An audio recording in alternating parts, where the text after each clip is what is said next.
It's December 6th, 2023. I am Actual Pearl, and it's time to get in the weeds. Jeremy Lambert is here. He has his water. He's ready to go. Jeremy, how are you this morning? I'm good. We're starting 12 hours earlier than I originally thought we were going to be starting this show. You told me the show was at 10 p.m. Eastern tonight, Joel. I don't know why we're starting at thought we were a Dynamite review show today. No, made a little boo-boo. That's my mistake. Here we are, 10 a.m. as we always are. And you know what? We're going to start things off with a bang. This Saturday is Impact Final Resolution at the Don Coliff Arena in Toronto. We're going to talk about that and so much more with our guest right now. Very excited to introduce the one and only most professional wrestler. Brian Myers joins us now. Hello. What's up, guys? And what an intro video I just watched there, man.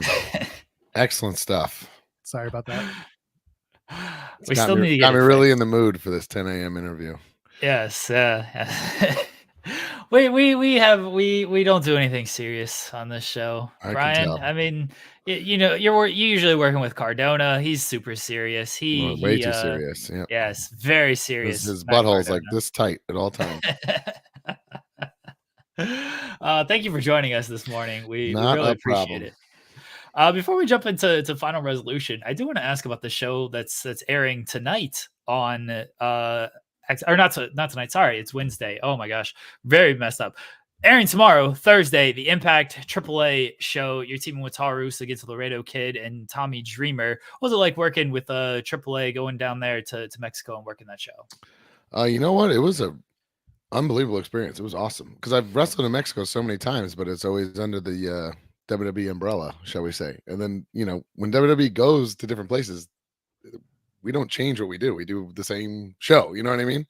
So this felt a lot more authentic for me for the first time. And it was really cool to be in there with Taurus, somebody who I've wrestled quite a few times at Impact and I have quite a relationship with. And Laredo Kid's super talented. And to be in there with such a famous, legendary luchador like Tommy Dreamer, I mean, that was just icing on the cake. But it was an incredible experience. It was cool to work for Conan like that, and AAA, which is a company that I've honestly, and I said this in one of the interviews, I got when Worlds Collide, like tape trading back in like the mid 90s, and it like actually like changed my life fandom wise, you know what I mean? Because it was the first time I saw something outside of WWF and WCW, and it really just kind of like blew my mind, to this day. And that show holds up the test of time. The crowd reactions and the emotions that are involved in that show, I highly suggest somebody who doesn't know to seek it out, because it's great.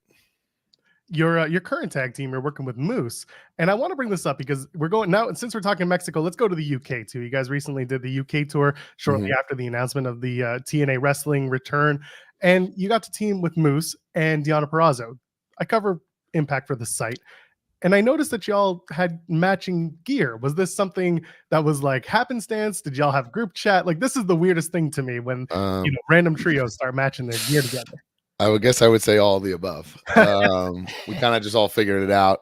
So, hey, what are you guys going to wear? And we all realized, oh crap, we actually had multiple options, which was kind of bizarre and, like you said, happenstance. But Moose, extremely talented, awesome dude. I've had a blast getting to know him, tagging with him, becoming friends with him. I just think the world of him. I think the sky's the limit for him and his talent. And Deonna, I mean, I've known Deonna pretty much from when she started, and we've become great friends, and I think the world of her too. She's, I mean, literally one of the most talented female wrestlers in the world. So it was really cool to have that match and tag with my friends, and then have a kick-ass match, all together like that. It was just a great experience. We mentioned the rebrand, the rechange, the reformat to TNA Wrestling happening in January. You were a part of TNA Wrestling for a little bit in 2015, did a handful of shows with them. Did you grow up watching TNA? I know you were in the WWE system for almost right out of the gate, but did you keep tabs on TNA? What do you think of them switching back from Impact to TNA Wrestling? So a couple of things. Back to kind of what I was saying about When Worlds Collide. I just have loved wrestling since I was 5, like to a sick degree.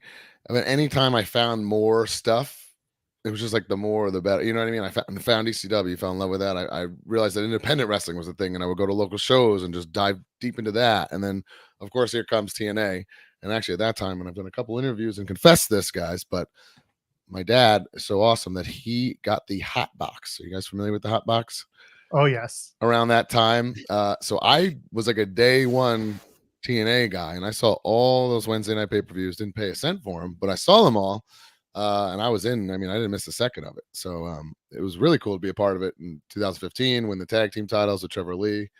And to come back around now and now be a part of TNA. And I love telling people that I'm a TNA star, TNA wrestling star. I think that's the coolest thing ever.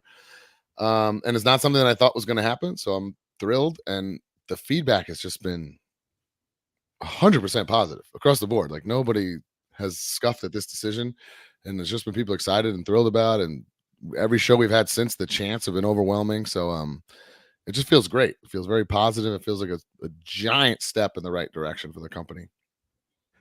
So, first of all, the person that you gave that interview to and talking about the hotbox, he appears on this show regularly. SP3 does. So, yes, okay, I gotta shout him out because we also talked cool. about it on this show. How you two had talked about that. I wasn't sure if that was like a New York thing or people did that all over. I wasn't sure.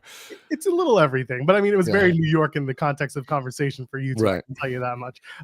Let's talk about, first of all, Jeremy, leaving out the most important part of your 2015 TNA run. You were a tag team champion, and not only that, you were a tag team champion going against the person that you're going to be teaming with at Final Resolution, and that's Edward Edwards. So you and Edward Edwards are going to be facing ABC for the Impact Tag titles. How does it feel so many years later to be tagging with the guy that you were once across the ring with for those tag titles?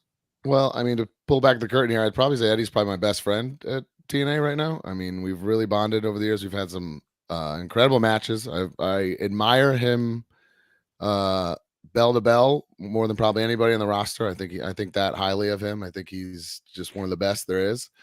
And back then, I actually had met him maybe a couple months before. We were booked on the same kind of tour of the UK and Germany and stuff. That's where I met him. And then the first time we wrestled was that whole little run there, and it was just like everything just clicked and gelled. And him and Davey as a team were just so good. They made things so just fun and enjoyable.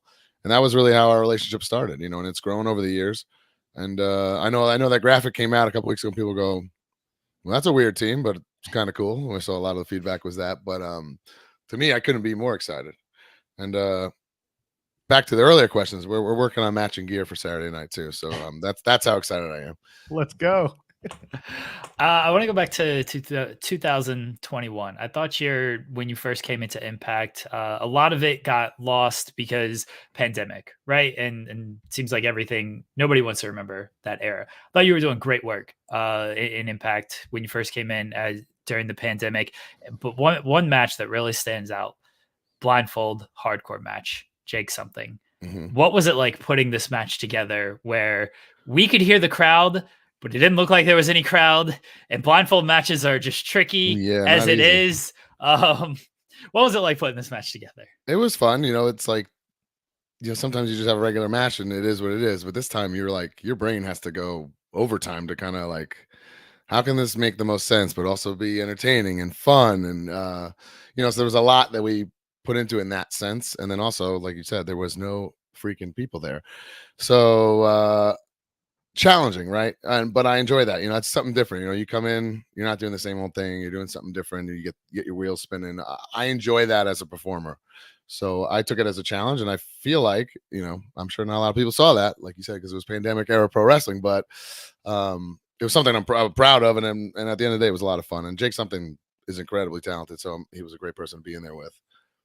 I do want to continue to give you credit for that run when you first entered Impact. So for people who have not seen it, seek it out. When you changed, you did the roster cut with the lariat, changing from the elbow drop. Like, it's a lot of underrated stuff that I hope people, when they look back, again, pandemic wrestling, I don't know how many people look back on it fondly, but I thought when you really reinvented yourself from what we saw in WWE to what we saw in First Impact, very underrated, very good stuff. So I just want to put you over on that. Well, that's also a testament to Impact and them letting me be me, right? Because you can't always do that other places. You kind of do what you're told, and it is what it is. You appreciate the gig and you're happy to be there, and you always hope for the best. But at Impact, it's always been more of a compromise and a collaboration, and that's something ultimately that I've really loved about working here for the past 3.5 years.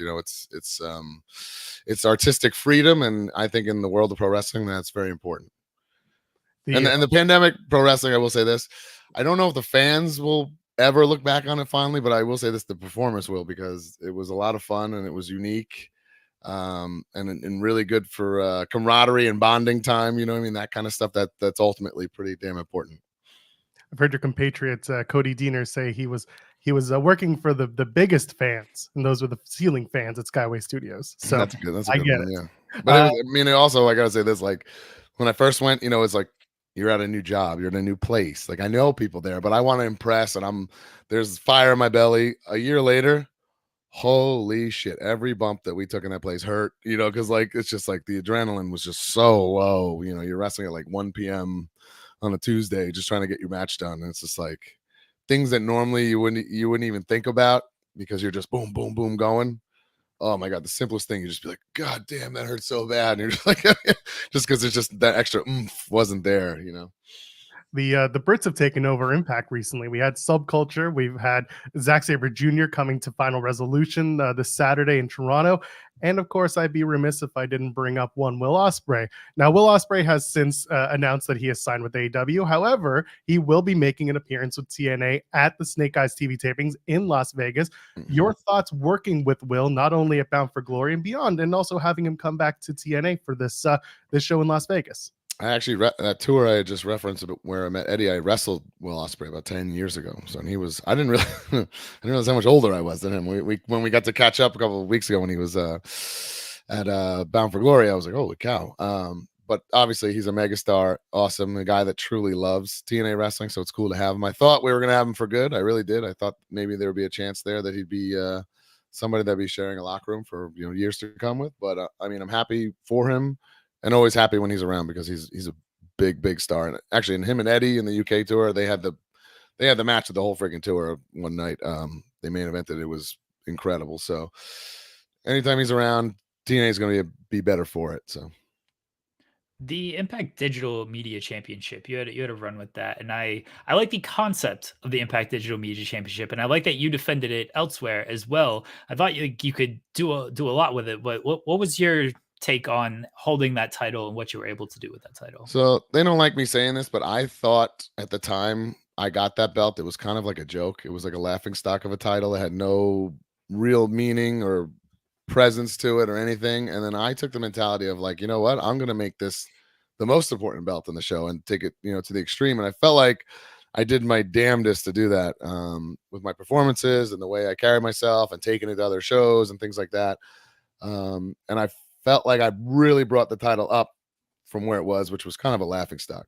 So overall, I'm going to be ultimately very proud of that because I felt like I did that. And I got a Power Town action figure coming out with that title. So it will be enshrined forever. Something that I'm going to be forever proud of. So I'm glad by that. Speaking of the Digital Media Championship, the Doc Combat match, one of my favorite matches that y'all bring out once in a while. You were involved in one. You've seen several since then. Is there a Doc Combat weapon that you wish so badly that you had thought of at one point? No, so that's also up there with that blindfold thing. Like it's challenging to put those together because it's there's almost like no middle ground. It's like wildly dangerous item or like stupidly safe item that even like a kid watching this wouldn't even think would hurt anybody, right? So you kind of have to like find the middle ground. I love the keyboard because the keys explode, new a la New Jack. I always think that's a freaking awesome spot. The whipping the mouse around and trying to bop somebody is pretty challenging, but if you get it done, it's pretty cool. But some of those things can be so dangerous. You kind of go through all the stuff during the day going, man, like I can't hit anybody with this. I'll kill them.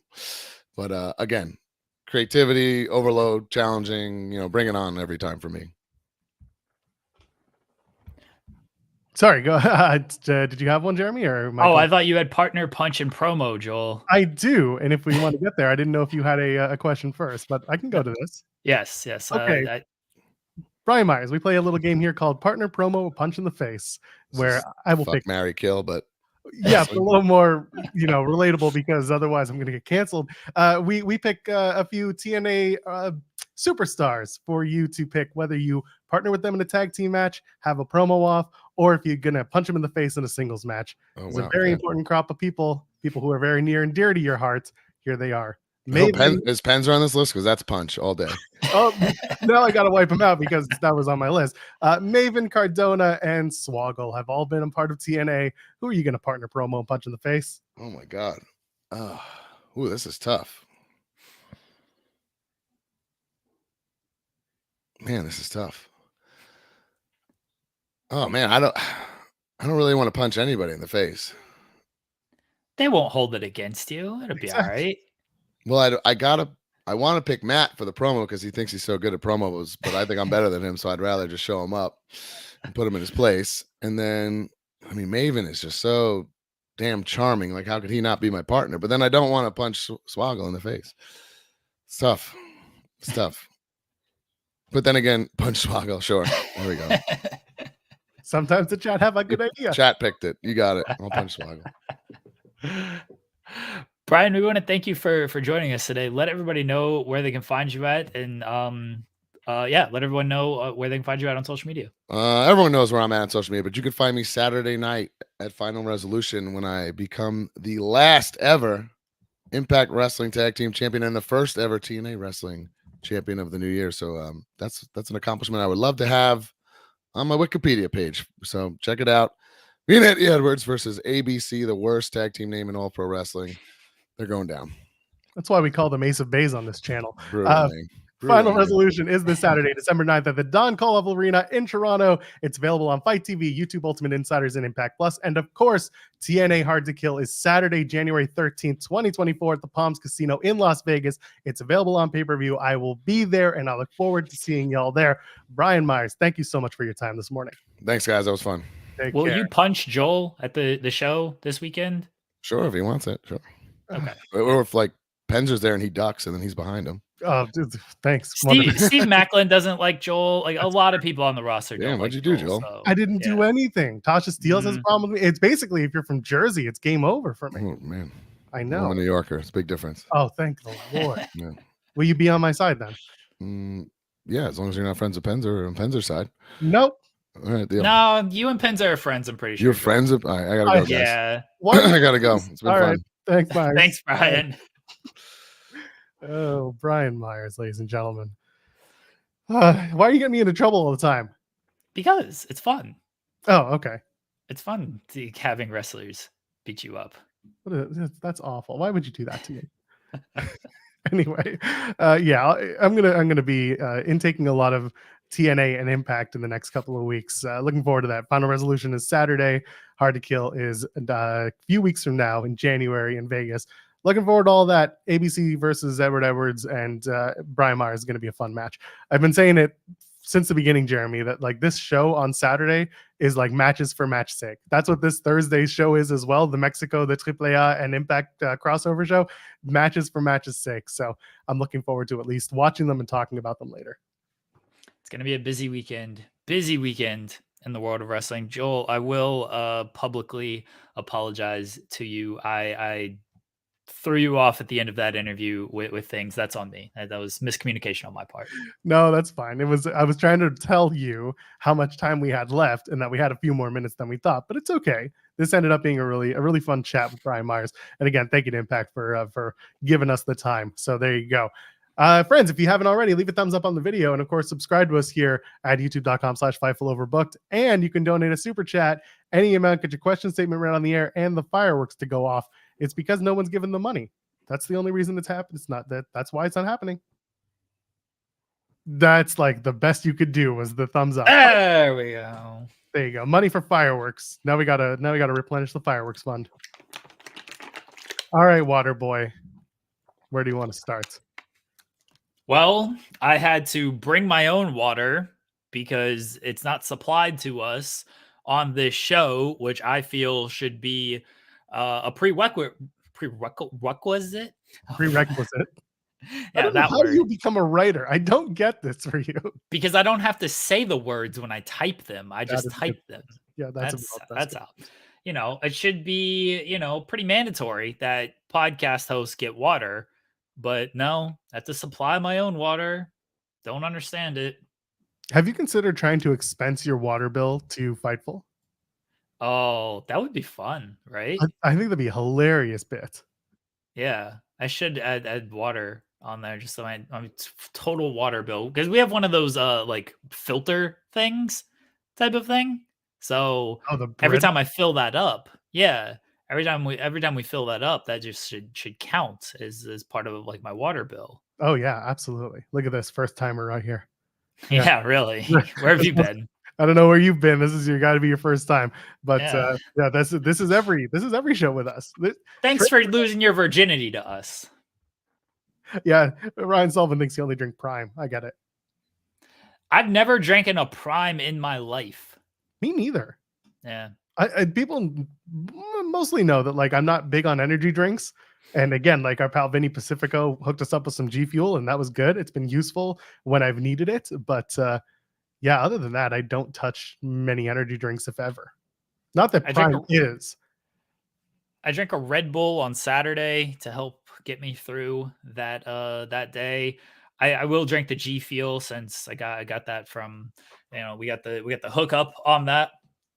I'm not opposed to energy drinks, mind you. I've just never had a Prime. Yeah, you just got to get some.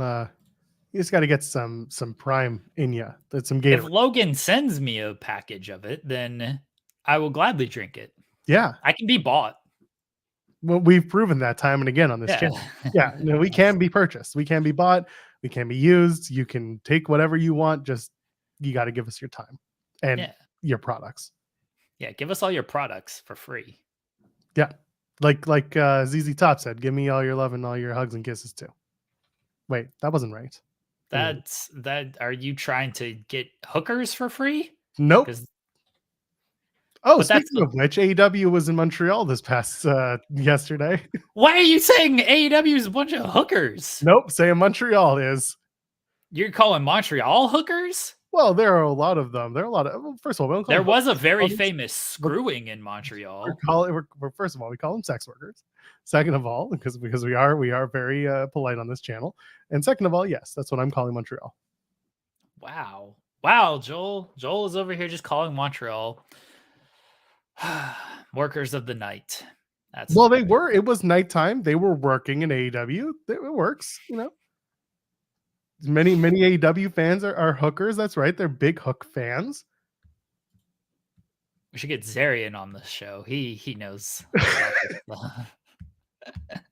Right as I hit my mute button is when you got that. Good for you. Oh yeah, Ryan Lambert's like, as a Habs fan, I'm slightly offended. Your Habs aren't that great. It's okay. It's okay. All teams are awful this year in hockey. Every single one of them. Can't name me one good team. Name me one good team, Jeremy Lambert. 2022 Stanley Cup champion Colorado Avalanche, who defeated the Anaheim Ducks last night. No team in the NHL is any good this year. That doesn't seem right. Val Capone did offer me coffee, and I did not. I don't like cold brew. I'm not big on the cold brew coffee. Just it's not my cup of. Well, it's a coffee, so I don't want to say cup of tea. But yeah, not my thing. Cold brew coffee. I can't do it. I don't know why. I'm just not a coffee drinker. I've never been a big coffee drinker. That's cowardly. As referenced by the show. Yeah, that's pretty cowardly. You stick to your Diet Pepsi there, Joel. I do. Tastes pretty good. Probably gonna kill me one day, but what isn't? Yeah, we're all gonna die one day, right? Yeah, just like that show that what's his face? Mythical Kitchens does. The final meals, the one that Seth Rollins was on. Last meals. Oh. Yeah. What would your last meal be, Joel? You know what? I would take the same approach that every other person who's appeared on that show takes, and that is, God, I have no idea. I don't know. I really don't. I've never tried. You should know. You should think about this. Yeah, but then it's also like, I like a lot of different foods, but I don't know which ones I'd want to be my final meal. Yeah, Josh. So, all right, you get one main dish. Let's do. We're really talking about wrestling today, folks. You get one main dish, and you get an appetizer, 3 sides, and a dessert, and a drink. What are you having? Let us know in the chat as well. What are you having? You get an appetizer, a main dish, 3 sides, a dessert, and a drink. What do you have? The problem is this can all change on a dime. Like, that's fine. What are you feeling right now? I understand that. Like, okay, it's 10 a.m. in the morning. Like, maybe you're thinking, like, it'd be good right now, some pancakes. No, like, that's not what I'm thinking. It's more like what I'm just in the mood for that day in general. I wouldn't want pancakes right now. I'm fine. I can eat breakfast any time of day, and that's okay. But no, what would I do? Maybe, I don't know, like a good artichoke and spinach dip for an appetizer with some what? Yeah, with some toasted pita and some chips. I watched the Steve-O episode, and he had some really good stuff, but he's also vegan and I am not. So he was like grilled cheese sandwich, but like vegan cheese and all that, with like tomato soup with a vegan cream of some sorts. And he had like a lot of random shit. And he's like, I don't think about this. I just kind of said what I wanted because I had a colonoscopy the day before. This is Steve-O, not me. I did not have a colonoscopy the day before. And so he was like, I was just really hungry. So I just said whatever I said, knowing that I would come in very hungry and I would eat whatever. He got a pecan pie with Reese's peanut butter cups toasted on top of it. And I thought to myself, my God, that's genius. And he's like, I just thought about it randomly this morning when you asked me. Like, oh, the levels of genius to this man. Steve-O is apparently very funny. So is it a McPizza? Yeah, that's the thing. Yeah, that was the thing in Canada. It's exactly what it sounds like. It's a pizza made in McDonald's. Hold on, no fucking way. Yeah, man, it's real. It is a real thing. I'm Googling the McPizza. I've never seen a pizza offered at McDonald's. It looks like it's like a personal pan pizza, basically. Yeah. It wasn't a major pizza. It was always a small one. I eat enough pizza, but I don't need it. I don't need more of it. It doesn't look terrible. I'll say that. Well, I mean, nothing that McDonald's photographed for their menus. Yeah, that's terrible. Very true. Yeah, that's true. This rules. This would be my final meal. It's such a small image. I don't know if I can get like a bigger image of it. Are you taking photos of the McPizza to put up? No. I mean, kind of, sort of, but look, hold on. By the way, I do not like anchovies on my pizza. Nice try. That sounds terrible. It's not so. I've tried it, didn't hate it, am not going back for it. That sounds terrible. All right, look at this thing. This is my final meal right here. Here we go. Let's see this. I'm so scared. It always takes so long to upload. Just like one. Okay, here we go. Look at this. Oh my God, I've seen this before. You've got the pizza with the French fries, couple of what looks like cheeseburgers, though they could be McDoubles, and 4 chicken nuggets. Sauce underneath. You didn't even go for the mixed up sauce. Wow. Could you eat that? Like, you had to eat it like that. Like, you had to like pick it up and try to eat it like that. You can't pick it one by one. I'd be picking at it. I'm not the kind of person who doesn't like my foods to touch. That doesn't bother me. But like, I would still eat them in different segments. Like, I'd have some fries and I'd have a chicken nugget. Like, I wouldn't like put it all together. That would just, because you got the bread on bread on bread with the cheeseburger or the McDouble. So like, it just doesn't compute. What if you like rolled it up into like a sandwich form? Make it a calzone, just like really. Or remember the pizzone from Pizza Hut? I do. I think they still have those things. I think they brought them back. And so I remember getting the pizzone. I was in 11th grade, and I went with a bunch of 12th graders. We went to there, and I tried to eat an entire pizzone in like 10 minutes. We all did this. It was a stupid, we're a bunch of teenagers challenge. I got through about half of it. And I didn't like throw up or anything, but I just felt like garbage for the rest of the day. And one of them got through it, and he was like a stick thin dude, because that's what happens. It's always the tiny guys who are like, we got that quick metabolism. Metabolism just goes. So yeah, I remember eating most of it and just being like, nope, I feel so garbagey. It's not good. I would go back and have another pizzone though. I would try that. I'd probably take my time and not. It's also very hot. The thing is, it's bubbling hot on the inside because it's covered up like its pockets. It's not. Yeah. Can't do that. Anyway, pizzone would I roll that up into a pizzone and then eat it? Probably. I got a meatball slider at Collision. That's what they were selling at the arena. That was like their big special. And it cost about the same as the ticket. Well, Bryan Danielson let me into the show for free, so I didn't. He was not the chef for the. There was actually like fairly inexpensive for what you would expect arena food to be, because you got to pay like $4 for water at like arenas and stuff. This meatball slider was like $6, which again, it's a slider, but like it was a decent size little gimmick there. It was pretty good. It was pretty good. The meatball slider at the Erie Insurance Arena. If anybody ever drives to Erie, and I was at the Erie Insurance Arena, if they're selling the meatball slider, recommended. A lot of people talking about Philly cheesesteaks in the chat. I do miss good Philly cheesesteaks. Philly cheesesteaks is good. There was I've talked about I went to Philly before. Not me physically going. There was a show, not a show. There was a restaurant here called I Went to Philly. You know where you get a really good cheesesteak? Where? In Philly, you big dumb bitch. Thank you, Ricky. I appreciate that. You can get them at WrestleMania 40 this year, where the main event will be CM Punk versus Stone Cold Steve Austin. There it is. No, can we ban? Oh, sorry. Can we ban Rimity? No, because I agree. Why? Cheesecake is fantastic. Cheesecake sucks. Cheesesteak, cheese sticks, cheese sticks. I like all of those things. I like cheesesteak. I like cheese sticks. Cheesecake is awful. You can't believe you. You disgust me. I love cheesecake. If you don't like cheesecake, I don't know what's. Yeah, exactly. We should ban you for that terrible take. No, you can't. A good vegan. So here's the thing. I am certain that there are good vegan desserts out there. I have yet to try them. I know they exist, and I live in a city that has like vegan bakeries that are doing very well. I want to try a good vegan carrot cake. I would be down for that. Cheesecake is terrible. Cheesecake rules. No. I think Pile Driver Finisher is setting me up for the South Park joke. Absolutely. I'm hip to the South Park joke. Pile Driver Finisher. Literally one of my favorite shows. Anyway, one of our favorite shows and one of our favorite characters can't yeet anymore, Jeremy. I mean, they can, right? They just can't put it on a t-shirt. It can like say it.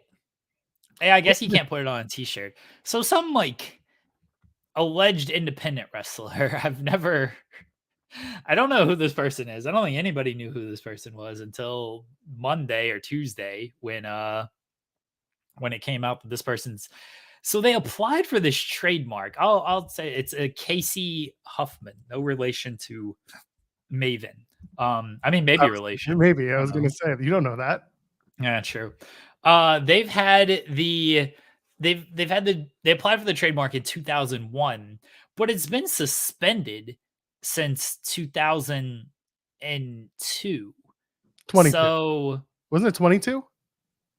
Yeah, 2022. Sorry. Just making sure. Yeah, 2020. Joel, you said the show was starting at 10 p.m. and it's completely thrown off all my times. Yeah, I thought Wednesday was I thought Thursday was Wednesday. I was saying Impact's tonight. I was really discombobulated. I almost thought I had to come to work tonight. I would have been very not a fan of that. Yeah, I was very, very discombobulated there. All right, so 2021 is when they applied for the trademark. 2022, it's been suspended since then. Over a year now, it's been suspended.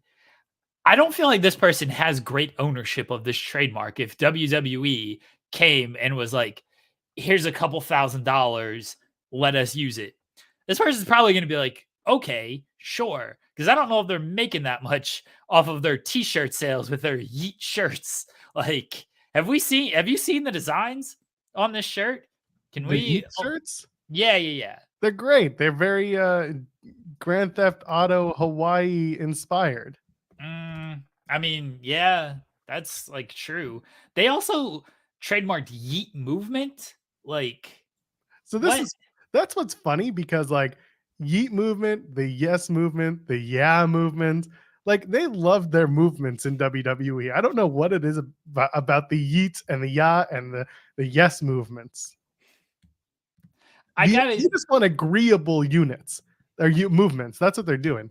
Maybe this guy is like just ahead of the game. Like, he saw the vision. He's like, you know what? One day, WWE is somebody's gonna say yeet, and they're gonna try to make this a thing, and I'm gonna have that trademarked before they can do it, and then they're gonna have to pay me.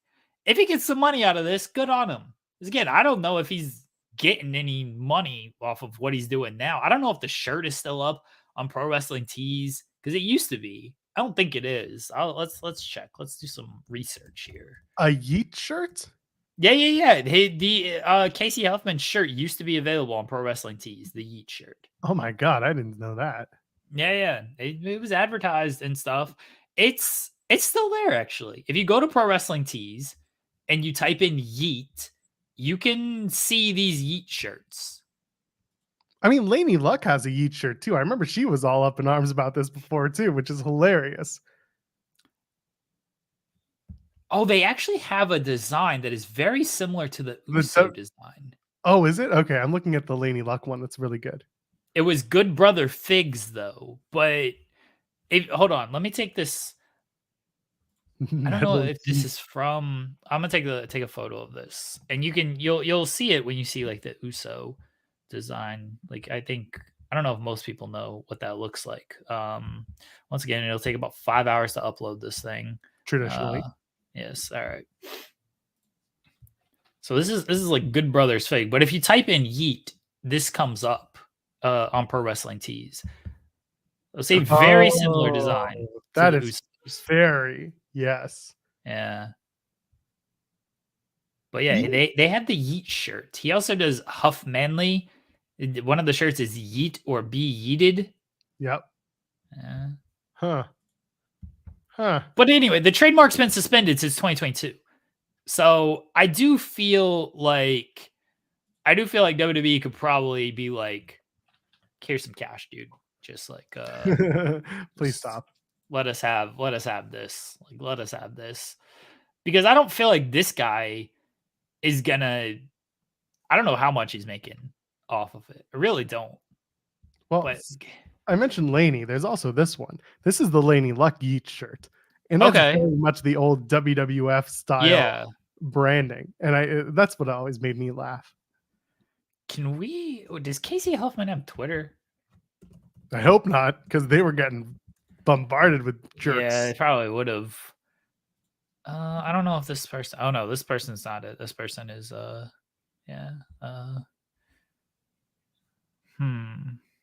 don't see it, but I also just could be missearching. I was like legitimately just gonna invite them on the show right now. Be like, hey, we're talking about your Yeet stuff.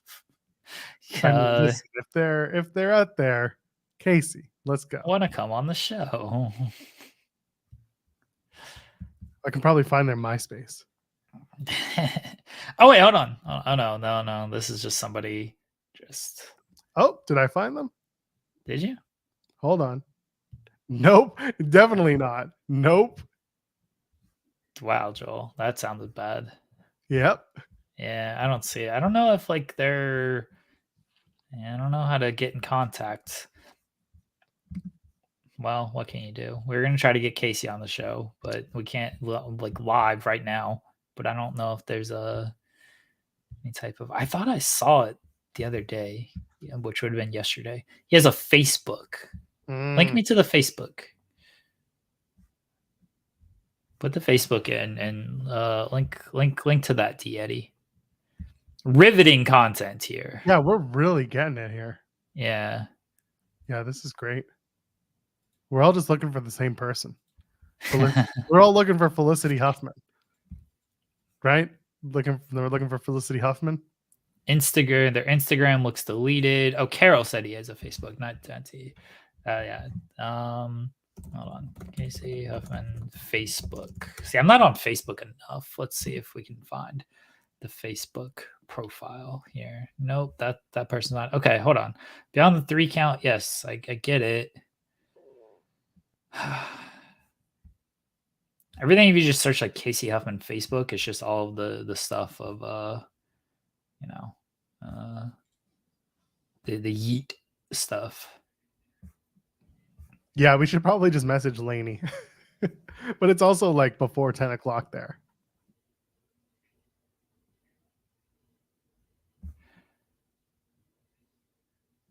I do like Tiger Yeet sing. That's a pretty good one. A lot of people are like on Casey's side of like West Virginia wrestling is united, and I don't see a link to Casey Huffman on Facebook. Does anybody have the link? Ain't me. I don't have it. I've given up on the search for now. Oh, okay. I thought Carol said they had a Facebook. I don't see it. Like, there's some tags. Like, people are like kind of tagging Casey Huffman, but there's no link. Oh wait, hold on. No, that's not it. Never is. I don't know. All right. What else are we talking about on this show? Well, hold on. If they have cage match, then they might have their shoot name. The shoot name is Casey Scott Huffman. Oh, well, that's awful. That's what they filed the trademark under, and usually you got to use your real name when. Oh, Lainey just tweeted something, so you could ask Lainey if you wanted to bring her on for this. But she doesn't have the trademark, though. I know that's true. I'd rather have the horse's mouth in this case. Yeah, like Lainey was just using it, which is fine, but like I don't think she has anything to just do message with Maven Huffman. Just message Maven Huffman and be like, "You're related." You want to talk about this trademark that you'll probably not be paying attention to? Carol says that they found it, and they'll message you in a sec. Okay, yeah, DM me. You don't have to put it in the main chat here. Probably won't appear in the main chat if you try. Yeah, DM me on Twitter. We'd love to have Maven on the show. I feel like Maven's a lot easier to get on the show now. At this rate, yes, absolutely. Yeah. All you got to do is go to an airport, and you'll probably run into him. Why an airport? That's where Sean ran into him. Oh, okay. The airport in Chicago. Oh, okay. Anyway, so while we're doing that, there was a main event on Raw that featured the guy who can't say yeet anymore, but maybe he can. We don't know. He took on. I think he can say it. You can't like make the word trademarked. Well, here we are trying to make a word a trademark. Nobody's trying to do that though. That's fair, but they can't. They had to blur out the shirt, and he ain't saying it on Raw. He ain't saying it on Raw. Well, he's not, because I don't think they want to just like even make it a thing now, because they're not gonna make it a shirt, and they're not gonna, it's not gonna be part. They can't monetize it basically. So they don't even though they're not gonna get sued for saying it as a word.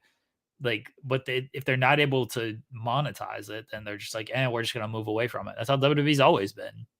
Yeah, they're just gonna pivot for the sake of the law, or you know what I mean.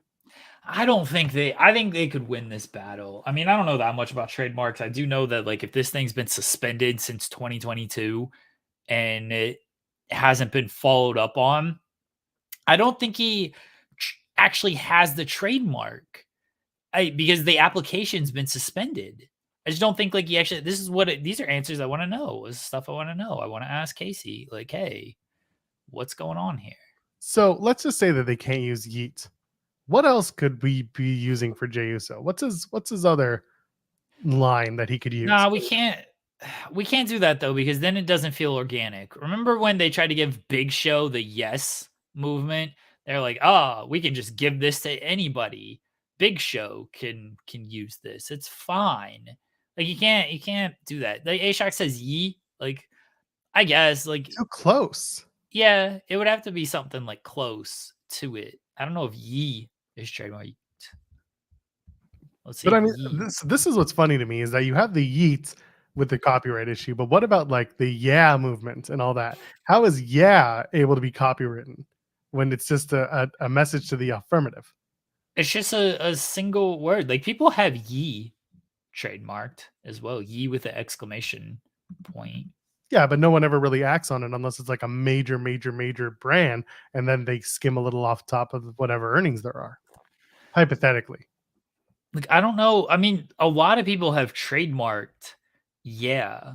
Like there's a bunch of trademarks for yeah. And I feel like that's more of a design thing than it is the word itself. Right, but Casey Huffman has yeet trademarked for the intents and purposes of wrestling. So like it's for wrestling merchandise, entertainment services, whatever it falls under on that category. Like that's what the trademark is for. And I think that's where they're maybe running into issues. Yeah, I don't even know what the issues are because it's a suspended application. This is stuff that I don't quite understand when it comes to trademarks. I only understand what I see on the trademark search when I searched for it and when I wrote up the article on it. I only understand that portion of it. I don't know why WWE feels they need to move away from it. That would be a question for WWE or Jey Uso or whoever. Could be a question for Casey. We're trying to search down, but can't. You know what? He should just be Yeetzilla. It'd be like Rodzilla. He could just be Yeetzilla. That doesn't sound. No, it doesn't work. No. I don't know. I thought maybe it would work. Beat, yeah. Start wearing purple coats and call himself Beats. He gets beat. He does, and he got beat this past Monday on Raw. So there you go. Look at us bringing it all back to Monday Night Raw. What do you think of Raw overall? That was a hell of a main event, and everyone was expecting Drew McIntyre to get involved in the finish. No, he just waited until after the finish to get involved and take out Jey Uso. What do you think? That was a good show. Start to finish. That was a good show. I like the main event between Seth and Jey. Didn't think Jey was gonna win or anything, but they got something with Jey, man. And like I hope they don't continue to push it off. I think you can strike with him. I understand why they're not, because they have other plans in place with him, and I don't think they're gonna headline Uso and Uso at Mania for a title, even though like, hey, that's a cool story there, but it's something that it's a story that also doesn't need a title. So I understand that, but Jay's over, dude. And like that wide shot when he's doing the Usi and the crowd shot of that always looks so good.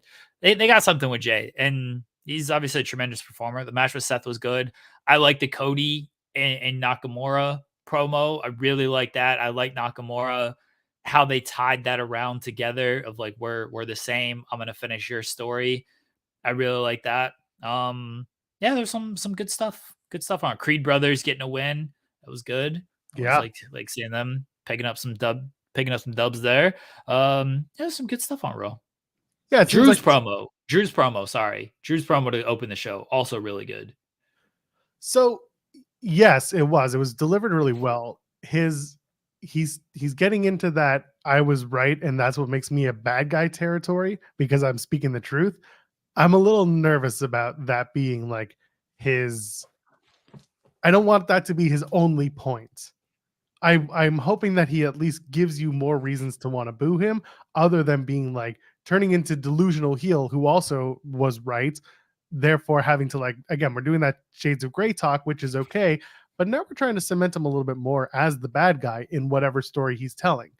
We can't get a little too close to the middle because then people are going to teeter over and be like, well, no, he's right. Like we can't deny that he's right. I don't think you're going to have to fully worry about that because his delivery is so good and he's going after people that everyone likes. Like everyone likes Jey right now. So It's going to get him tough. It's going to be tough to be like, oh yeah, I'm siding with Drew on this. The majority of people like Seth as well. So I think Drew is good enough to do this heel work. The same way Jericho, when he did the I was right gimmick, like nobody cheered for him off of that because look who he was going against, Shawn, and Shawn was beloved.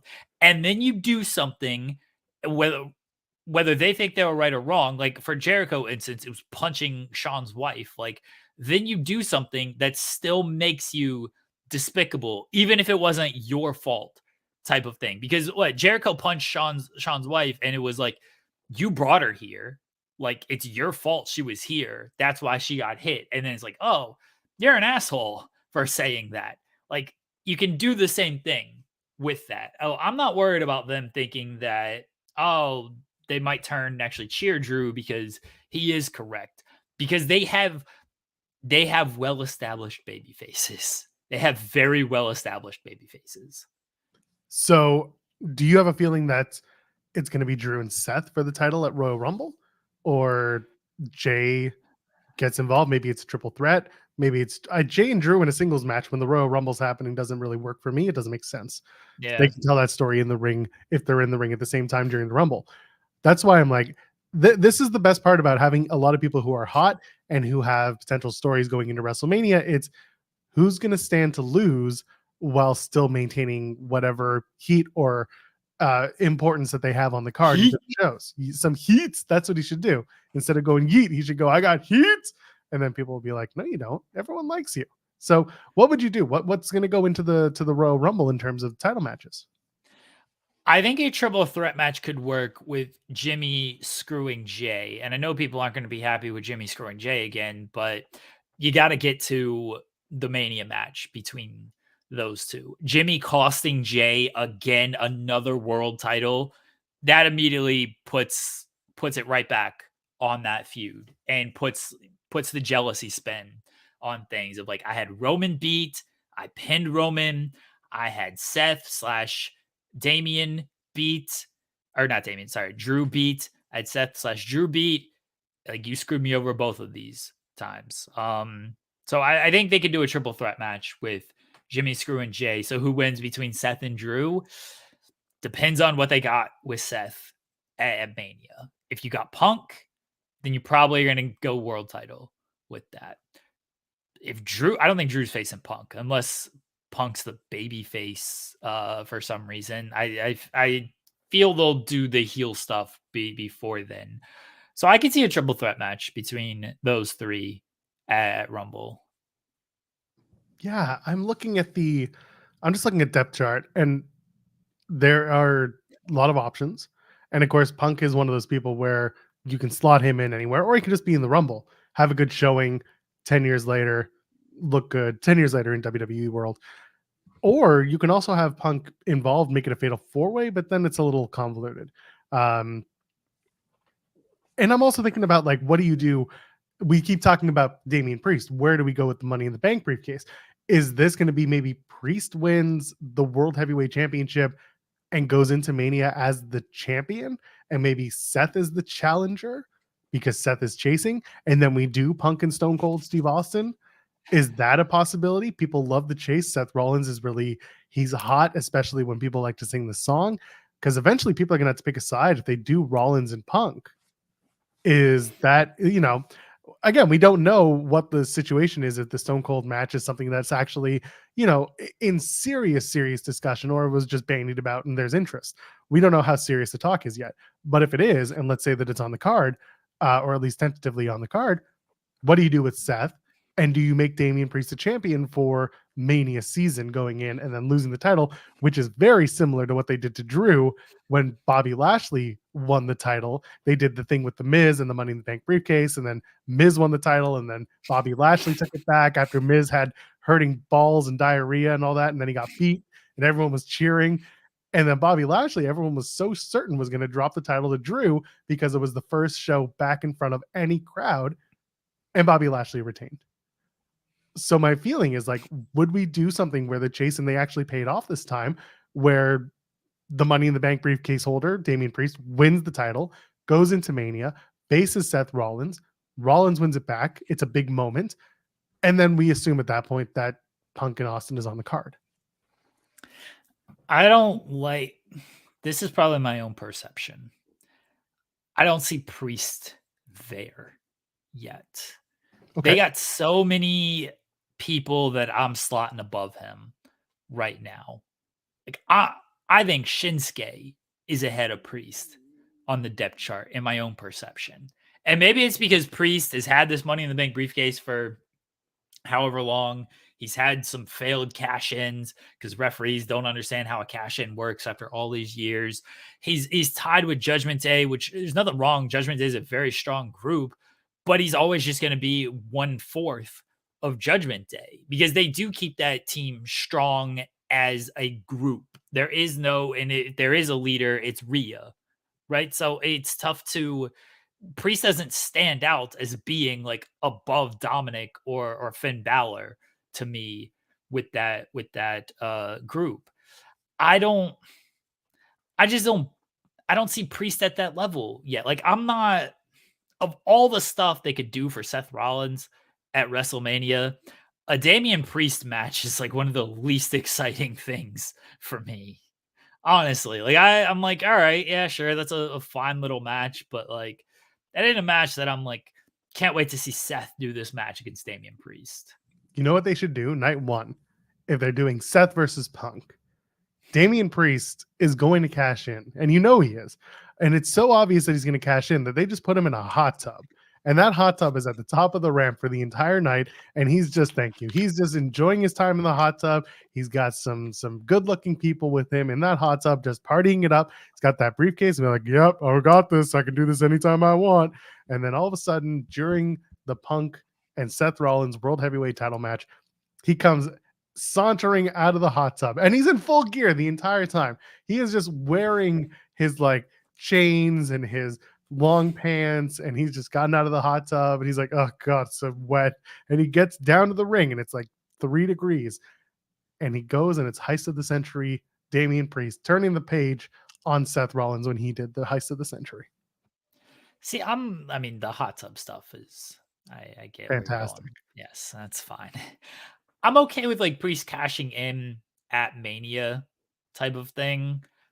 I don't see Priest in a big Mania match. I mean, I know he's one half the tag team champions right now. I don't know if they're gonna have those belts come Mania. I just don't see him in a big Mania match, and maybe that's just my own perception of him. Maybe people rate Damian Priest higher than I do, and that's totally fine if you do. For me, he's just kind of 1/4 of Judgment Day. I don't see him as this big singles match guy right now. That's fair, and I understand that feeling. He's tag champ, so they gotta find a way to deal with those as well, because they gotta split those things, man. I have those days where I'm like, they got to split those tag titles, and we've talked about it on this show. It's like, is Priest and Aldis are not Priest, Pierce and Aldis, are they meeting to talk about separating the tag titles? Would you do a tournament that culminates at one of the events? Like, you can turn the Elimination Chamber on its head and have another tag team Elimination Chamber. The winners get the Raw and SmackDown tag titles in 2 separate Elimination Chamber matches. It'd be a lot, but like, it's another thing you can do. It doesn't have to be, and it never has had to be, for a world championship. They either need to split them or just actually treat them, or like actually just unify them, and then the champions continue to float.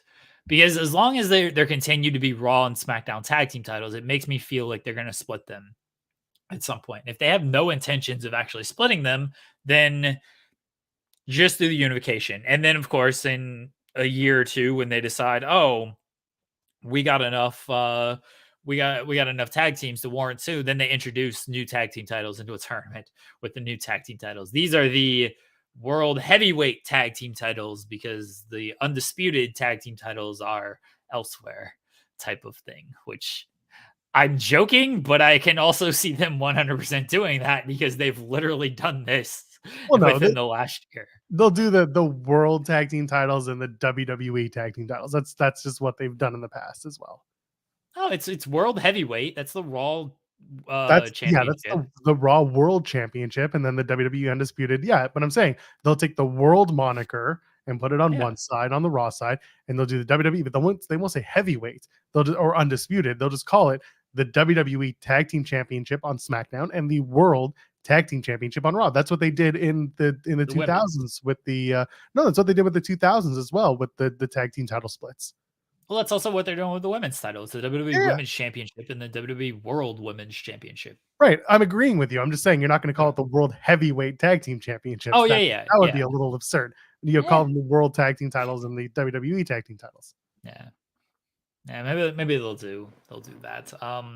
Or they'll do a ladder match, and one team gets the Raw titles and another team gets the SmackDown titles. A twice ladder match. They call it the twice ladder match. No, not even that. It's just like you got 2 teams battling up top, and then they grab the one title, the other team grabs the other title gimmick.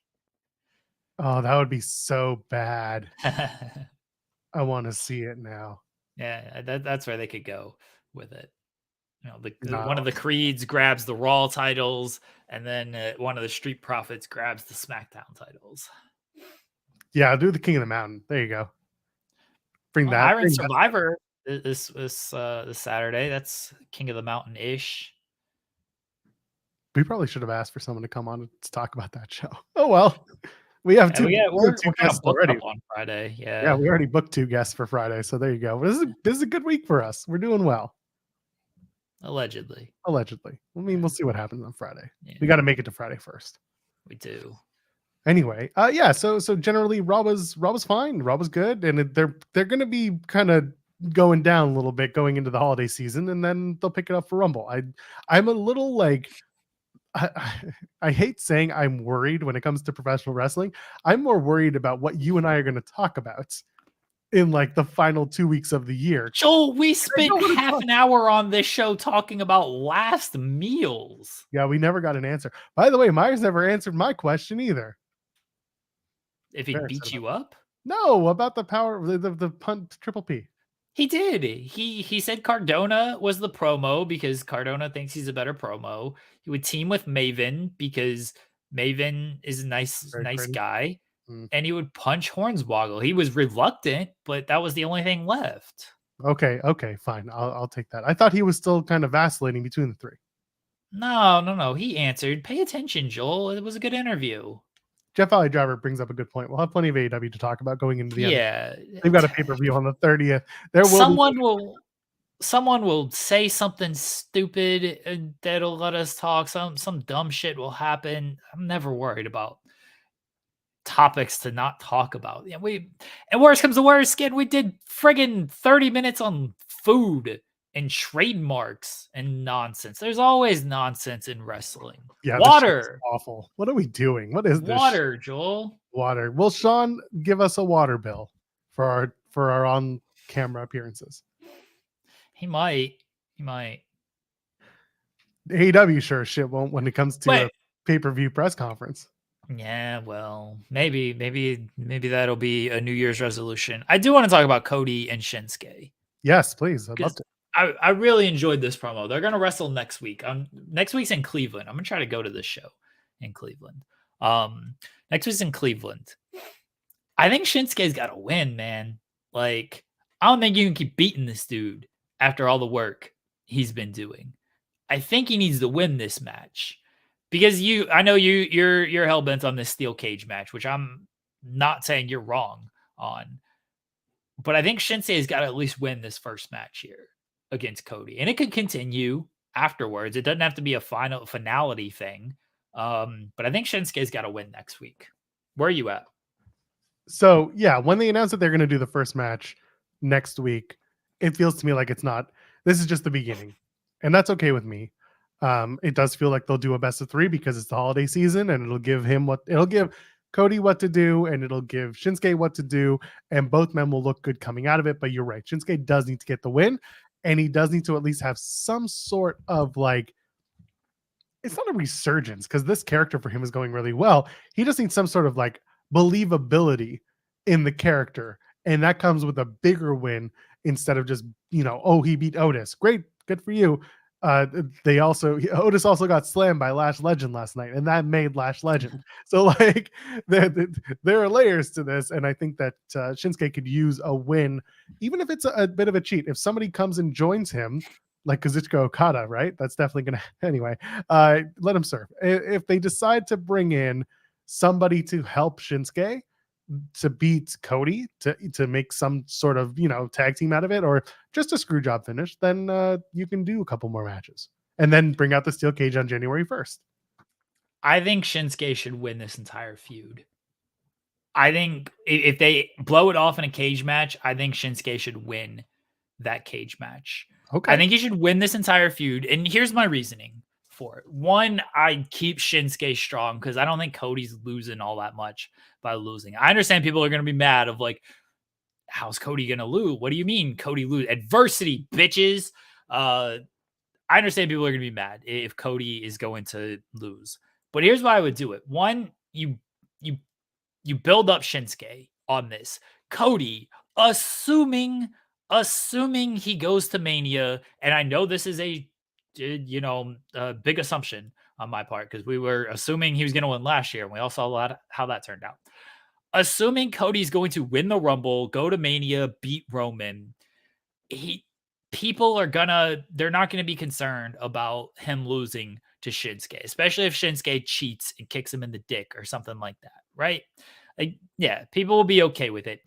And then when Cody wins at Mania, he has an immediate first feud because Shinsuke would have claim of beating him, and Shinsuke can say, like, I beat you.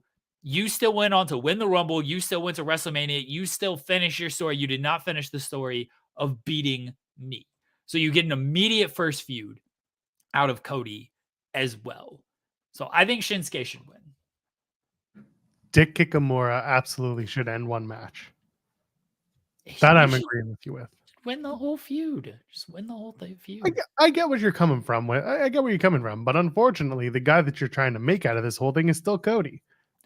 You make him by having him win the Rumble and then winning in the main event of WrestleMania. No one's going to be like, this Cody moment is ruined because he lost to Shinsuke on January 1st of this year. No, but there will be people who absolutely would take up that mantle and be like, oh, he's buried because Shinsuke sucks and he sucked so bad for so long. Yeah, they're going to take up that mantle on January 1st.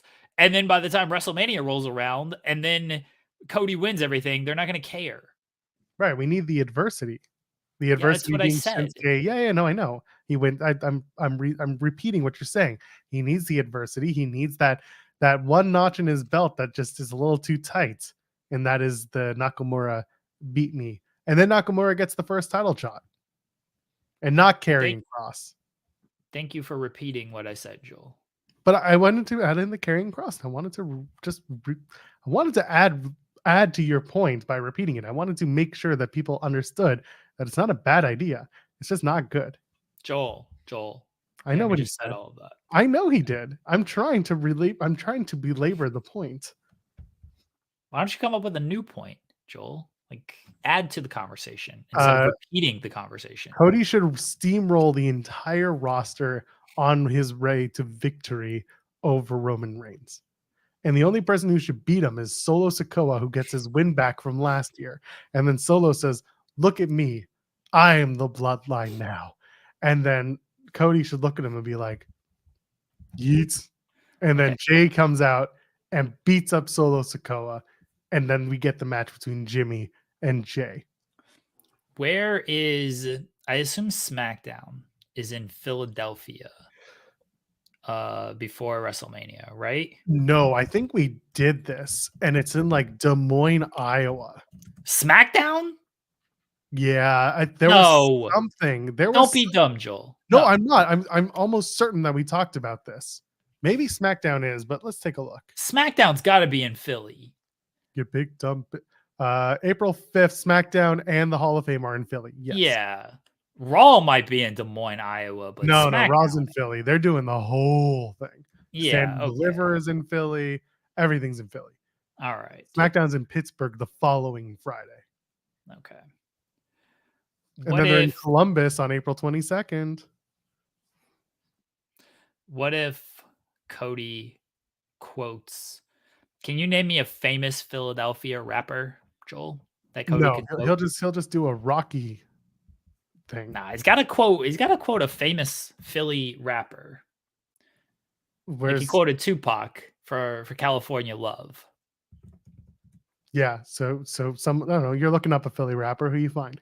I'm not. I know Philly rappers. Oh, I don't know anybody. You should quote Meek Mill. What's a good Meek Mill line? Yeah, I thought about Will Smith, but he's so associated with like Miami and everything. I don't really associate Will Smith with like as a Philly rapper. Meek Mill wrote one song doesn't mean that he's just Miami based. Yeah, I know, but like everyone associates Will Smith with. Nobody thinks Will Smith is like a Philly rapper. Maybe I'm wrong. Thankfully, never Ryan Lambert. They have not even thought about coming to Hamilton. In fact, through the end of the year, no Hamilton. In fact, through the end of the year, no Canada. They're hitting the West Coast before they come back this way, which I get it. He should quote Taylor Swift. Times Magazine Person of the Year 2023. Because if they didn't pick Taylor Swift, then the Swifties would have burnt down the CNN building. I mean, who else are you gonna pick though? Like, let's be honest. I mean, Vladimir Putin was on that bill. Barbie, that would Barbie, an inanimate carbon rod. Black Thought would be good. I thought about Freeway or Beanie Siegel. Those are Philly names that I associate, Louis. See, I don't know. The problem with Will Smith would probably work, even though like I associate Miami. There you go. Cyclops Better Than Wolverine mentioned Beanie Siegel as well. Everyone knows California Love and Tupac. I don't know if like Black Thought, Beanie Siegel, are they mainstream enough to quote? Meek Mill is like sort of mainstream. Will Smith is very mainstream. And that's why. And that's why like maybe you get away with a Will Smith quote there. What if Cody comes out and is just like, man, parents just don't understand. You know what he's gonna do? Cody's gonna come out and he's gonna say, this year at WrestleMania, it's a very important WrestleMania to me. You know why? Do you see the logo of that WrestleMania sign? Look what's on that sign. It is the bell, not just any bell. It's a bell with a crack in it. No, not just any crack. It is the crack of the Liberty Bell. Do you know my daughter's first name? My daughter's first name, as a tear starts to go down his eye, is Liberty. And she lives in a world where her daddy isn't the undisputed WWE champion. And I got screwed last year. But damn it, this year for liberty, for justice, for all, I'm going to win, Roman Reigns. I'm going to be the next world universal heavyweight champion. And I'm doing it for my baby girl, Liberty. And I won't kiss you at ringside before the match this time, baby. I'm sorry. You're a little too yelly at the start of that promo. Otherwise, not bad. But like with Cody yelling this week, and with Cody, you gotta like start in the softer tones and build to the yelly. You were too yelly. I went MJF when I should have gone. Yeah. No, like otherwise, I like the content. The content was there, but some of the delivery was a little off. I get it. Lil Uzi Vert getting some love in the chat. There you go. He might be at WrestleMania. He's gonna wrestle Dominic Mysterio. That'd be sweet, honestly. They teased it last year when Lil Uzi Vert was at the show. Yeah, we talked about it on the show. I don't know who they're gonna get for. I mean, Logan's gonna have a match, I would assume. I don't know if they're gonna have any other celebrity ties. I hope they bring back Snoop. Snoop, undefeated WrestleMania main eventer. The main event, in my mind, greatest match in WrestleMania history. I hope Snoop returns, and he should beat Roman, man. It should be Snoop versus Miz too. Oh, it should be Snoop versus Shane O'Mac. Oh, let's go. Miz is a baby face now. So is Miz going to turn heel again? Bring back Snoop is the heel. Let's make Snoop Dogg the heel. Snoop's not a heel. You can't heel Snoop Dogg. I don't smoke no more. And everyone will just be like, wait a minute, wasn't that an ad campaign? It'd be like, nah, I'm living the dream now, baby. Nah, you can't heel Snoop Dogg. I'd bring out Shane O'Mac. Ryan makes a great point. If WWE gets the Bow Wow match after AEW. If you thought AEW has been petty before, oh my God, if they get this match, you will see some shit. If WWE can pull off the Bow Wow and Jade match after AEW spent their time doing whatever they were attempting to do with that, which wasn't good television and in the end had no payoff. That might be one of the worst things AEW has ever done. Honestly. It was really bad. And everyone just harkens back to the the little Bow Wow promo where he took it from like up here and he was bro had his flip phone camera recording this. He like sent it to someone on Messenger where they compressed to like 144p. It was awful. He was looking like a Braun at Raw with the flip phone out there. Oh, that was so bad. Oh, it legitimately, like I know we'd like to do hyperbole and stuff. Legitimately though, when I think of like the worst things AEW has done, that might be at the top. As far as like on-screen stuff, they've made other decisions that have not gone well. But like on-screen stuff, that's one of the worst things they've ever tried to put together. Yeah, it was pretty bad. Have they not announced where Raw is going to be on April the 1st? No, we are not. Oh, we got to ban Sullible, who I like. We got to ban Jeff Valley Driver, who I also like. We're not disparaging the Japanese deathmatch legend Luther that True. came We out of cannot this. do that. We got Luther out of the Nightmare Collective. So no, that's one of the top things they have done.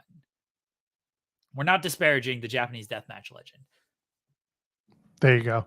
All right. I'm going to stop trying to find out where Raw is going to be on April the 1st. It's not listed anywhere. That's very strange. See, Ryan gets it. Ryan gets it. Luther was honestly one of the nicest men I've ever had a conversation with. Luther, the absolute best. A gem of a human being. Wonderful human. Do love him very much. He had a good time in Montreal. He'll be there tonight. We'll talk about that in a little bit. Actually, we can probably start talking about Dynamite and Montreal and AEW now. First of all, if you are somehow part of the crew, production, talent, whoever you are watching this show, I tried to tell you. I tried to warn you about Montreal. I tried to warn you about coming to a wrestling show in December in Montreal where it's snowy and gross and awful, and I'm so sorry. I hope you're warm. Collision last night sounded like it was fun, though. Bryan Danielson's not hurt. Quite being fooled, everybody. Yes, Fightful Select has reported. Oh, really? Danielson's okay, yes. Oh, I didn't even see that they reported. I just saw that, oh, hey, Bryan's wrestling the guy who gave him the orbital injury. What are they going to do in this match? Probably play that up because Bryan Danielson, the greatest professional wrestler of all time, understands this stuff. What's funny is that I had no idea that they actually went and did some sort of angle. I just kind of, I also went to bed early last night, so I just didn't until whatever. And then I saw this pop up about 20 minutes ago on Fightful Select, best $5 in the business, where they were talking about, yeah, he's fine, just part of an angle. It's like, yeah, it makes sense. The guy he faced is exactly like Jeremy said, the guy who injured him the first time for real. Why not play up that? Why not have some fun with that? So seems fine. Apparently, AEW officials are very happy with how the Collision tapings went, which I understand. I had friends there who aren't. It'd be funnier if he just no-sold it. No. Go ahead. Finish your thing. I was going to say, I had friends there who are not the same type of wrestling fans who would be in a chat like this on a Monday morning or on a Wednesday. What day is it today? Wednesday. Allegedly. It's Wednesday. Allegedly. Okay. Yeah, people who wouldn't be on a chat like this. They were there. They had fun. Buddy of mine was sitting front row. That was by design. He wasn't placed there by a last minute movement because he got tickets in an area that was not going to be on TV.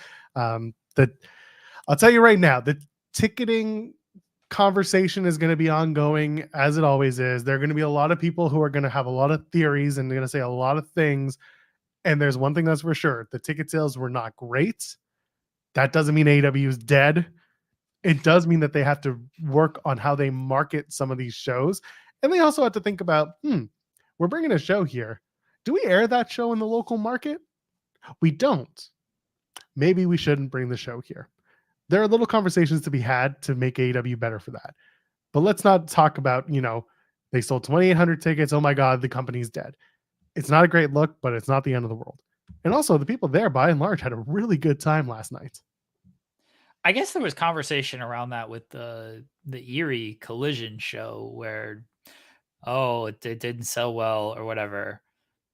Well, add one more number to that because, Bryan Danielson, bless him, let me in free. I was willing to buy a ticket, though. It should be one extra ticket distributed. I don't care. He counted you. He had the the clicker. Okay. Yeah, that. So you made it. I don't care about tickets and stuff. As long as the company ain't going under, and so far it ain't going under, then I don't care about this kind of stuff. That conversation, it's not that like I don't understand the importance of it because I do. I understand ratings, ticketing, all of this stuff. I get why people do care. I get why people like think these conversations are important because they are, because it does show like where truthfully, I do look at some of this stuff. I look at all of it, but like I look at when AEW does, 3,000 fans for a TV taping, for a live taping of Dynamite.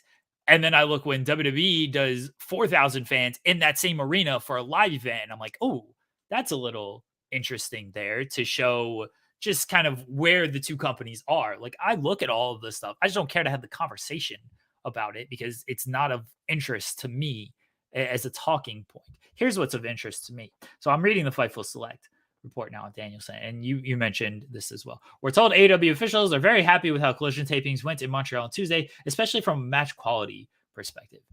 It'd be funnier, and you mentioned like, you know, AEW said they're very happy with it. It'd be funnier if they were like, show wasn't all that great. You know, like, tune in to see what a train wreck this show is gonna be. What do you want them to say? That would do some numbers. If I know. Like, so here's AEW says this episode sucked. You should watch it. It always pops to me when like these fighters, you know, I'm a big MMA fan. There I used to be. It always pops me when these fighters are like, yeah, gonna go out there and knock them out in round 1, gonna knock them out in round 2, gonna submit them in round 1. It's like, what do you expect them to say? That's not interesting to me. You know what's interesting? If a fighter's like, probably gonna have a boring ass fight, it's gonna go 15 minutes. I might get knocked out, and like my striking isn't very good, and I might get knocked out in the first round. Like, my defense hasn't been great in this training camp. Like, I might get knocked out in the first round. Tune in. Like, fuck, I will tune in to watch you get knocked out in the first round. That sounds amazing to me. I'd much rather that. Much rather that lie to me to sell this stuff. Yeah, exactly. That's it. Yeah. Watch what dumb shit we're going to talk about here. Breakfast food or last meals for 30 minutes and stuff. We're going to have a great show. It's a, you know, the Tony Khan bit. If we're going to have a great show, tremendous show, lineup, blah, blah, blah, blah, best show ever. It's like, okay, I get it. Tell me, like, you know what? This lineup's okay. Not the best effort we could really do here. Sorry the Young Bucks aren't booked. Sorry that there's no Swerve Strickland match on this show. Like, that's what I want. Like, apologize for not booking stuff. I hope you're okay with an extra hour of Ring of Honor taping. We're a week behind. Yeah. We have a show coming up. Apparently, Tony did make several appearances last night in front of the crowd. Oh, I felt bad. Tony comes out at the end of the Collision tapings, or the Collision, I guess wasn't taping, live show on Saturday. And he's hyping up Ring of Honor and stuff. He's like, we have great wrestling tonight on Ring of Honor. And then like half the building is just like emptying out as he's trying to like sell people to stick around for Ring of Honor. I'm like, oh, Tony. And here's the thing. It's like, you know, you're telling people like that was one of the best episodes of Collision we've ever done. It was a great episode. Like, you're saying this about now we have more great wrestling with Ring of Honor, all these great stars. It's like, look, nobody's really wants to see like an hour and a half of whoever's on Ring of Honor when we just watched Bryan Danielson and Eddie Kingston. We just don't. You haven't made Ring of Honor feel that important to us. I stuck around to watch. Once I heard Billy Starks was the first, once I saw Billy Starks was the first person out, I'm like, sweet. I'm going to watch the Billy match, and I want to see the Billy and Athena stuff. They shot that angle the first thing on that show. And afterwards, I was like, I don't really care to stick around for the rest of this show. No. By the way, if you're a Ring of Honor fan, I'm not going to spoil it, but you're going to want to stick around for the Billy and Athena interaction for that episode coming up, the one that's coming up this week, because some shit happened. We'll see if it makes it. But yeah, there was some the good stuff they taped last night or the stuff they taped in Pennsylvania? Last night. I think that would air next week. Because it would be the go home to Final Battle. Yeah. You're right. So next week's episode is gonna unless they clean it up, has some stuff between Billy and Athena that got a lot of people talking. And I felt when I got the message from my friend who was at the show about it, I was just like, oh dear, but everything's cool. So we'll see what happens. Without giving it away, I will say that someone who was on the Ring of Honor tapings last night is scheduled to be joining us on Friday to talk about that and like a billion other things. So we're looking forward to having that person as well. So just a little teaser for y'all. It's such a strange show that they're doing in Montreal. I mean, tonight's Dynamite is very loaded, and we're going to get into that shortly. But they had an opportunity to do more with Collision. They did have a lot of walk-ups. They did have a lot of people suddenly buy tickets the day of, which is great. friends of mine who bought cheaper tickets were able to get them at the last minute, as has become tradition with AEW, unfortunately. So yeah, they just have to figure out whatever their marketing is. They just have to figure out whatever is going to get them more influenced by their fan base and not by just selling tickets to whoever will buy, because they had people show up at the Bell Center. They did some stuff locally, but like it felt like there wasn't a full court press, and it could have been more. I don't know when it comes to their local, like how local they like to stay on this stuff. So like the Collision tapings in Erie this past week, I'm 2 hours from Erie. Like that's not a bad drive to go to this show. I didn't know this thing was in Erie until I saw the graphic for Bryan Danielson and Eddie Kingston, and I saw, oh shit, this is in Erie. That's only 2 hours away from me. Granted, I'd already committed to other stuff, but like, oh, I didn't hear. And look, I don't listen to a lot of local radio. I don't watch all these local commercials and everything, but I hear enough to where I didn't hear anything for this show that they were coming nearby. I knew Raw was in Cleveland weeks ago, but I didn't know. And Cleveland is a little bit closer. It's 45 minutes compared to 2 hours, but like, I don't know how far their marketing stretches out. This is a topic we've talked about a lot of like who's doing your local marketing and who you're sending out there for this stuff. Ric Flair did a lot of local interviews from Minnesota, and there's a purpose for that. There's a good reason for that. Ric Flair, I get it. Minnesota, like Ric Flair legend. That's who you're building him at. Like I get billing him at. Like I get it, but also you're probably, I mean, you did see Ric Flair on the show, but if you went to that Dynamite show, Ric Flair did a backstage segment and then an in-ring segment. Paul White does a lot of their marketing. Jeff Jarrett does a lot of their marketing.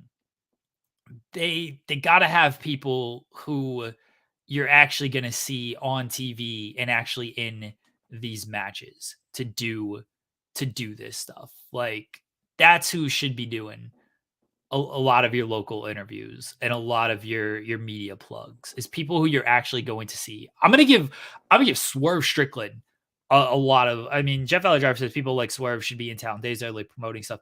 Swerve does this. Swerve is not only like doing a lot of local stuff. Certainly, we're on the West Coast. Swerve does a lot of stuff. Swerve does a lot of national stuff as well. He was just on Sam Roberts' podcast today, and I listened to that. Like Swerve does a lot of promotion. Darby Allin was always very good at doing these. I know he's off television right now, but like he does a very good job of doing this stuff. I know Edge did an interview with Sports Illustrated. I don't know how many local hits he's doing for Montreal. Ethan Page should be doing some local hits, especially since he wrestled. He wrestled on the show. Omega should be doing local hits. Jericho should be doing basically any Canadian you got. Put them on local hits. Keyshawn, I'm going to push back on this. TK puts himself out there more than he puts his wrestlers, my opinion. That's not true anymore. Tony Khan used to do a lot of local hits. And I thought about like putting this out on Twitter, but then people are weird. And I don't like tweeting too much like stuff that people are going to take the wrong way anyway. Tony used to do a lot of just media for the Jaguars. Like he would do a lot of local hits for just the Jacksonville Jaguars, but even national hits for the Jacksonville Jaguars. Like Tony would do that stuff. And he hasn't done, and in doing that, he would promote AEW. Tony doesn't even do those hits anymore. Tony has scaled back his own media so much. And maybe because he doesn't want to no comment on everything. But I actually think Tony was good at doing it. I get like greatest show ever, blah, blah, blah, best show, come out, tremendous show, all that. I understand why that would turn people off. But I also understand the value of that if you're listening to a Tony interview for the first time and you're in a local market and it's like, oh, wait, they got a great show. They got a tremendous show. They have the best show ever coming to my town. Let me go to that show. Like, I also understand that. Tony, I don't think, does enough media nowadays, especially compared to what he used to do. You can only talk about inquiries and legal obligations so long, though. But see, a lot of those local hits, they didn't care to ask You're right about that stuff. It And was just they wanted to talk about the local show and get people over. Yeah. It was a fuzzy interview, and that's fine. You're allowed to do those. You should do those. You can argue that some of the interviews we've done before have been that way. That's just kind of the game sometimes. But yeah, you're right. But there are more wrestlers coming out and wanting to do those interviews, and I think it's great when those interviews are offered, but they need to be offered.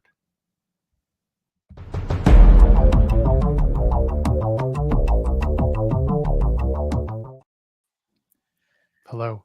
Zarian, where are you at? Undisclosed location. I'm at my office in Midtown. Oh, okay. Yeah, I'm in my office. My God, that is an office full of things.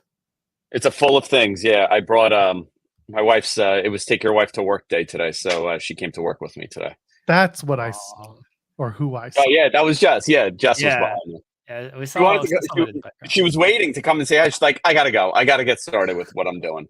She doesn't have. No, she can always come by and say hi. She'd probably be more popular than you.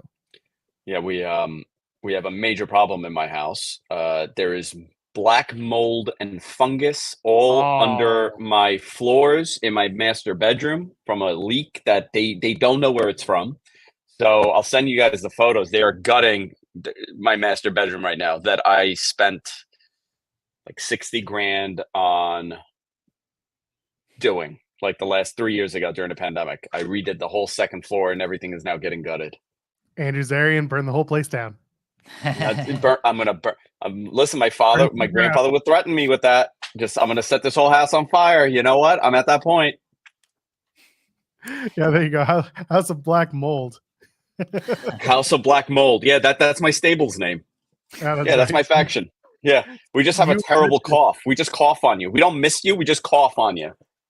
I would argue that's much worse. That's way worse. It is much worse. That's way worse. Are you guys baby faces or heels? Or you're just not sure, depending on what the vibe is? I mean, we're giving you a bronchial infection, so we can't be the nicest people. Well, I mean, you could still get cheered. Have I told you how much I hate Manhattan this time of year? Scrooge. Everybody's around. Everybody's around. Too many people doing too many things. Why do you need to take your family to Bryant Park and walk around? Unnecessary. It's so pretty. Just Google Earth it. You could see the whole thing. Well, yeah, because it's a financial thing. I didn't want to pay someone else to do the job, so I'd rather have her do it. It's a smart man right there.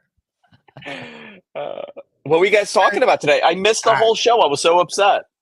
Can I get clip notes? Yes, Zarian, what would you have? What would you have as your last meal? This was the biggest topic of the day. What would you have? That's a great question. Okay, so I got two. I think about this all the time, regularly, right? See, Korean fried chicken. Korean fried chicken all the way. It's good. There's a place called Manfred Chicken by me here in Queens. Unbelievable. Like, do you guys have like I don't know, Joel? You're in Canada. Like, do you have like a banchan? No. Okay, it's like a do you have like good? Is Korean fried chicken a thing by you? Okay, it's the greatest fried chicken ever. Tops everybody. If you say that it is not better than regular like American fried chicken, if you say that it's not better, you're out of your mind. There's nothing better than the soy garlic. That's one. Two, it would have to be like all my favorite Italians. So like just lasagna, chicken ravioli, parm, chicken parm, yeah, like all of it. Like I'll do like I'll do like my Thanksgiving like side table. Like we always have like the traditional at Thanksgiving, and then we have like all the Italian food at one side that goes first always. So like I would do that. I would do like all the Italian food.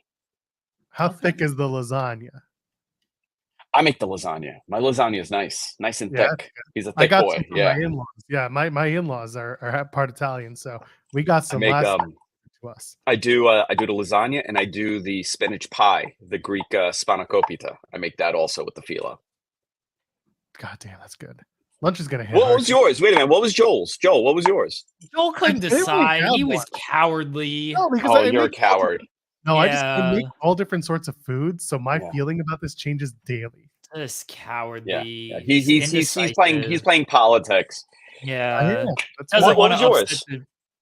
Mine. This is mine right there. Look at this thing. Oh God, it's awful. Oh, that's vile. 6 nuggets, not 4. That's vile. Oh. I mean, you know what though? All those things separated. Great. Who doesn't want chicken nuggets? Who doesn't want a terrible burger? Who doesn't want pizza? We couldn't figure out, is that a McDouble or just a regular cheeseburger? I don't know. Go back to it. Let's see. All right, hold on. There we go.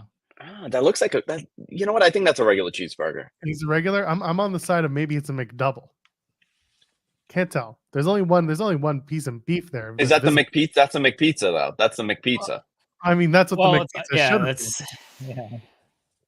Caden said it almost made him hard. Look at that. Oh my gosh. I don't know what you guys at Fightful do. I don't know what gets you guys excited. Not much. Yeah. You know what it is for us at Observer? We just watch Big Dave just pumping iron. He makes us. You know that? Yeah. It's part of our contracts. You get once a month, you got to watch him do a 45-minute workout. He doesn't say a word. He just grunts and lifts weights. And then the weights start talking to him. That's hard even for him. Because Dave loves to talk. Does he put his hat on backward? Do you know that's what he said one time? Do you know about that? That how the weights talk to him during Monday Night Raw? I've heard this story. Yes, I've heard this before. Listen, I'm just saying, if wrestling fans want to get into good shape cardio-wise, just watch Raw on the treadmill. Walk for 3 hours. Yeah. Yeah. It'll make you start hate running very quick to get away from that TV. Yeah, hate running. Hate running, hate watching. It's all the same. You got to watch it from the side, though. So the TV's here, and you got to make sure you're watching it from the side, not straight on. That's not how you watch television. Yeah, it's. I watched all of Raw last week, and I know this week was much better, but last week I watched all of it like live, which I never do. I always watch it like the following day. It was abysmal. I can't. I tried, and I want to. I don't know. You know what? I can't do it. It's too long. It's so bright. It's so bright. We had this. It's Muppets. It's Muppets. It's the Muppets. Yep. Yeah. The Muppets. Keyshawn wants to know, are you going to World's End? Yes, I am. I just got my approval for press passes. Is Keyshawn going to be there? Can I come too? We'll let Keyshawn answer that. Are you going to get water at the press conference? You going to push for water? Be the change, Andrew Zarian. Push for water. Oh, wait a minute. Does this mean, do I get to go to the scrum post after this? I mean, if you're approved for press, then yeah. Yeah. I guess so. You don't have to go. Man. Yeah. Hey, Tony, do you want to tell us about the contract? Do you want to tell us about that? Can I start telling him stuff that I know? Could you? That would be great. Tony, do you want to ask me about your max deal in 2024? You know, it'd be great if you go up to the day, you just start asking your question. You walk your ass up to the dais and be like, I'm just going to sit down next to you and I'll tell you. I'm just going to sit down here. You guys can ask me whatever you want. Can you say you were also from In the Weeds? Can you say Andrew Zarian, Matt Min podcast, In the Weeds? Like what? Andrew Zarian from that podcast you didn't want to listen to find out what your rating was? Whoops. Best message I ever got from that man. That was the best. I don't want to listen to a stupid podcast. Well, I mean, he's right about one thing. It is a stupid podcast. I don't think he knew it was you. In all seriousness, I didn't think he would have said he would have said even stupider podcast. Far worse. Far worse. Yeah. We're out on these guys. Yes. Keyshawn says he will be at World's End. Oh, nice. If he sees me, tell him to come up and yell at me. Yeah, take a photo. Do the point photo. That's always what everybody likes to do. The point photo. Yeah, like this, threatening, very threatening. I should go to World's End. You should. Why don't you come? Because you ever stayed in New York on the holidays? Yeah, but you're in Long Island. You're not in New York. You're in Uniondale. There's a nice Marriott right next door. Yeah, how much is that on the day before New Year's Eve? Oh, hold on. I just got an alert from my children's school. Oh, no. In honor of St. Nicholas Day, we will have a dress down day tomorrow. Thank you. I didn't even know that's a thing. Carlos says Raw needs a dark mode option. They did that with the Fiend and everybody complained. So I don't want to hear it. Yeah, you guys hated it. Yeah. Fickle. I'm spending $485 return on a plane ticket to this show. Is that how much it is? $485 each way? 485. No, 485 total. So for a round trip. Can't you take the train? No. Once you get to the U.S. border on the train, it switches to Amtrak, and then it's even worse than it was coming in. And also, that's like a how long is that train ride for you from Toronto? It's long because it goes like the long way around to get there. If only we had ferries. Only if we had. Yeah, I mean, can there be water transportation from Toronto to New York? I think there could be. Look, here's the thing. I could take a bus, but I don't want to spend like 13 hours on a bus when I have a toddler and I'm already going to Vegas. So I can only give so much time here. Oh man, he's going to go nuts this year. You're already traveling too much. I want you to get all unhinged and start partying at all these places. I mean, I would love that, but no. Yeah, I'm going. I mean, it's an easy 25-minute drive for me. I just have to go to Uniondale. I'm going to take an Uber. I'm going to get loaded at that show. That's the only thing I don't want to do is go to that press conference because it'll be very late. And I'm probably going to take an edible midway through that show. And Rich and I are going to take a bunch of selfies, giving everybody the finger. I already know what's going to happen. And then I'm going to end up in that scrum. And I'm going to be like, hey, Andrew Zarian here. I'm really stoned from In the Weeds. Why isn't your deal with Max done? Why isn't your deal with Max done when I was told it should be finished by 2024? Thank you. Because it's not 2024 yet. Next question. Great endorsement for our show. Yeah. That's a great question, Andrew. I can't really comment on that, but thank you for the question. Should I just every time I get to ask a question? How many times can I ask a question? Can I just keep asking questions from different avenues? Like I could do one from In the Weeds, I could do one from Matt Men, I could do one from Wrestling Observer. I mean, you've never sat in one of these, have you? No, never. So basically, like you can ask. It all depends who's in the room and like who's actually asking a question. Because there have been times where like the same person will just keep. They have someone standing with a mic on either side of the room, someone from AWPR, and like. If you know who they are and you probably have met them at least once, you'll just be like, hey, and they'll give you the microphone and then you'll get called on, especially at the Tony part of the conference, because he sits there for 3 hours fielding any question you have. Well, I'm curious because it's a weird time, right? Because it's the New Year's Eve. So who's traveling to come to the show? Like, who are the journalists that are going to be traveling? Well, it's going to be just Tony bombarded by New York accents because it's all going to be local media. He's gonna have to. Hey, Tony! It's Tony D'Angelo from 1010 Wins. Let me ask you something. Everything is plural. That's the other thing. We only speak in plural. Let me ask you questions. I think it'll be fantastic. Oh, yeah. Ask TK what his last meal should be. Yeah, that's a real hard hitting. Yeah. I'm just gonna ask the hardest questions. I'm curious. I'm really curious. Who's going to be there? What New York journalists are there? I mean, Kate's probably going. Oh, right. No, you said Kate's going. Okay, good. Okay, so Kate's going. So at least I know someone. I'm sure New York Post, the dude from the Post, is going to be there. Yeah, Joseph. I don't want to butcher his last name, but yes. Yeah. I believe it's a nice Polish last name. I wouldn't be surprised if Thurston doesn't go. Or sorry, I wouldn't be surprised if Thurston is there because he's in Buffalo. Thurston's in Buffalo.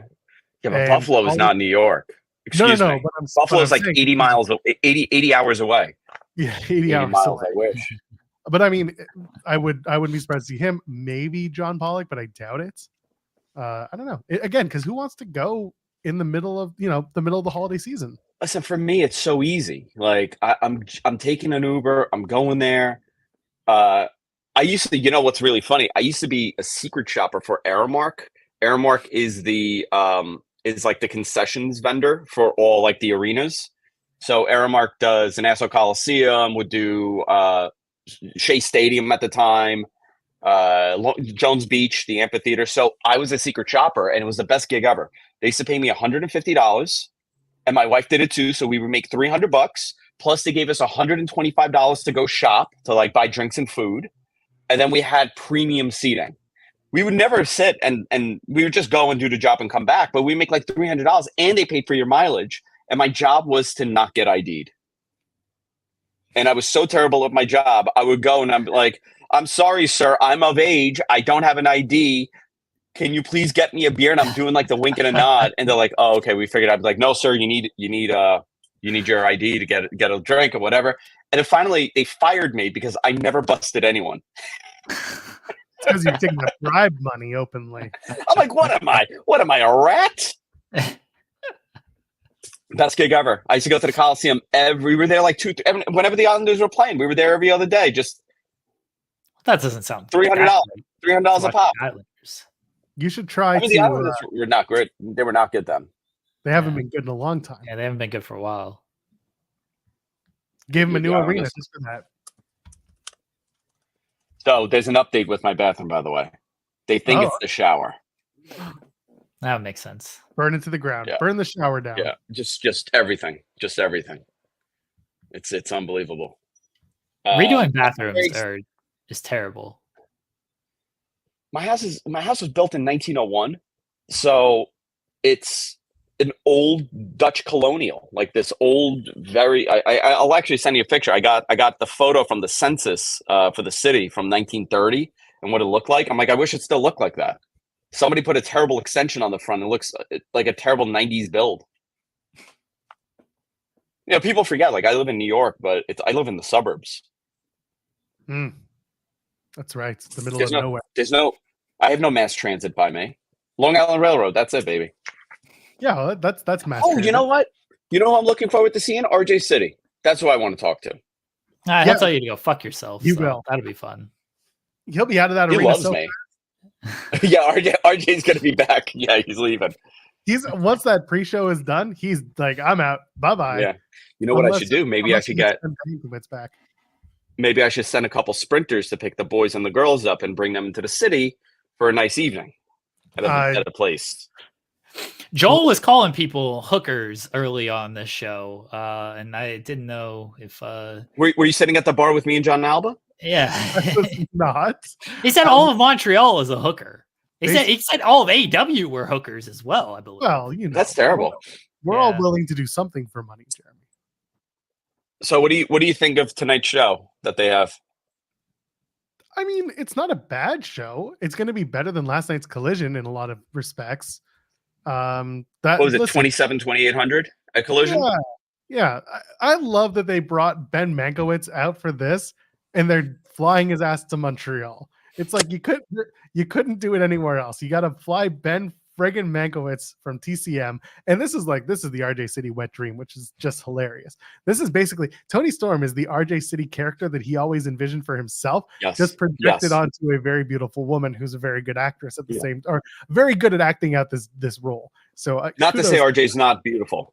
Not to say RJ's not beautiful. Yeah, I think that's the headline here. Is Joel Pearl says RJ City is not beautiful. Listen, if y'all want to write articles about me talking about RJ City, you know what's funny?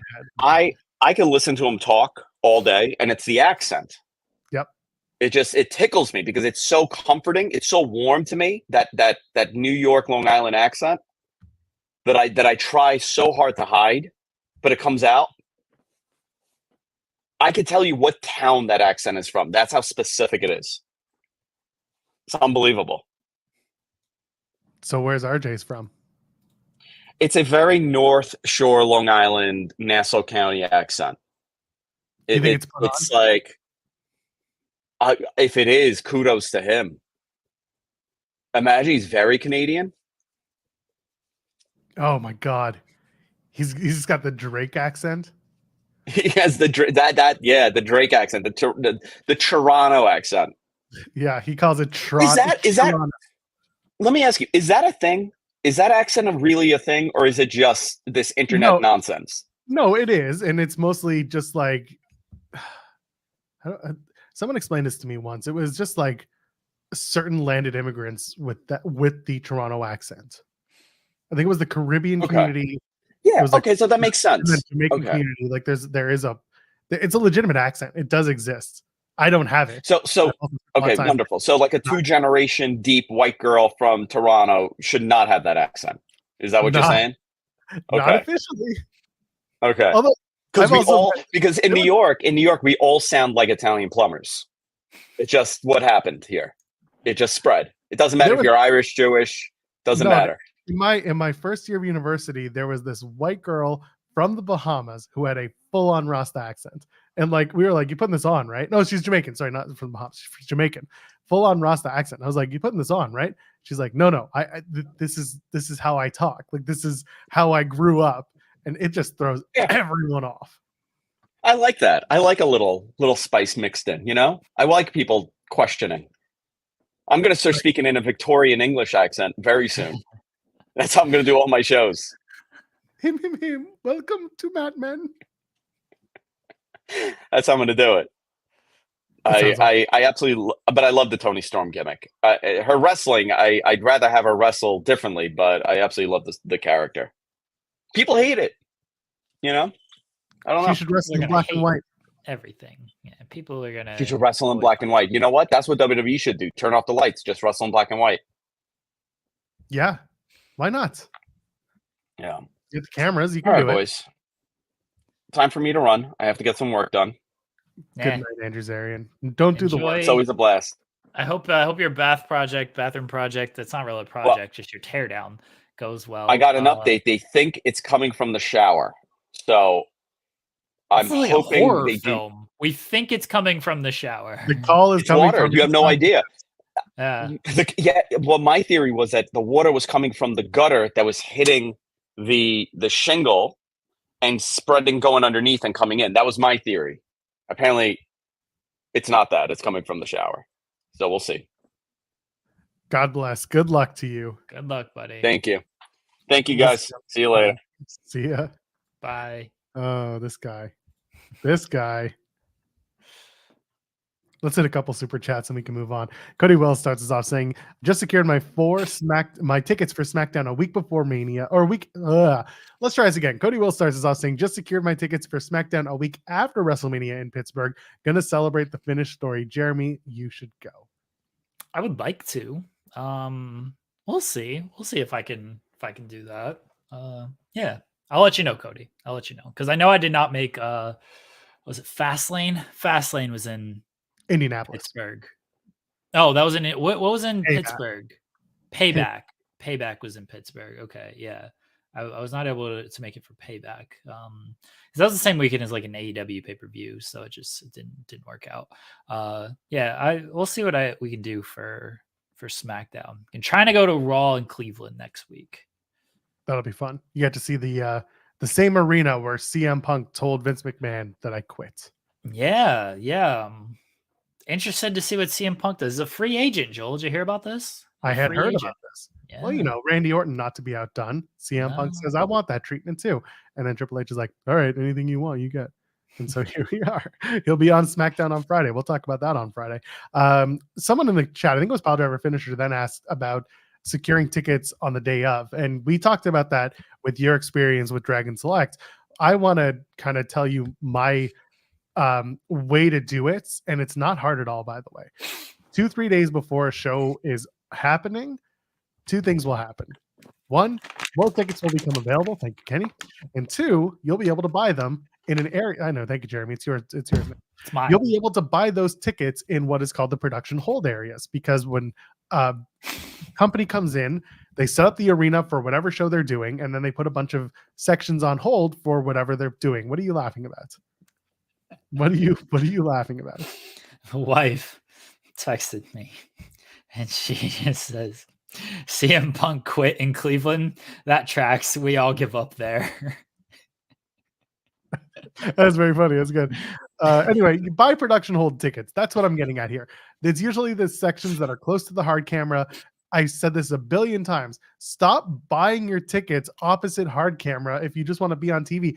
All you're going to do all night is look at ass. You're not going to see any of the action. You're just going to be staring at ass all night. It's true. If you're a wrestler, what if you want to look at ass all night, Joel? Good for you. Spend your $400 to go stare at ass all night. Good for you. You can probably put it on somebody's OnlyFans and do better. But anyway, the point here is, if you want to do it, fine. If you want to actually see what you're supposed to be seeing or what would be close to the TV presentation, then go sit near the hard cam. That's the best place to take everything in, because the wrestlers are playing to the hard cam most of the time.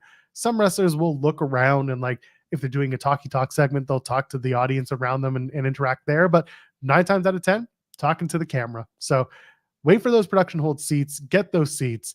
The arena obviously wants the other parts of the arena full because they have to shoot a big crowd or at least make it look that way.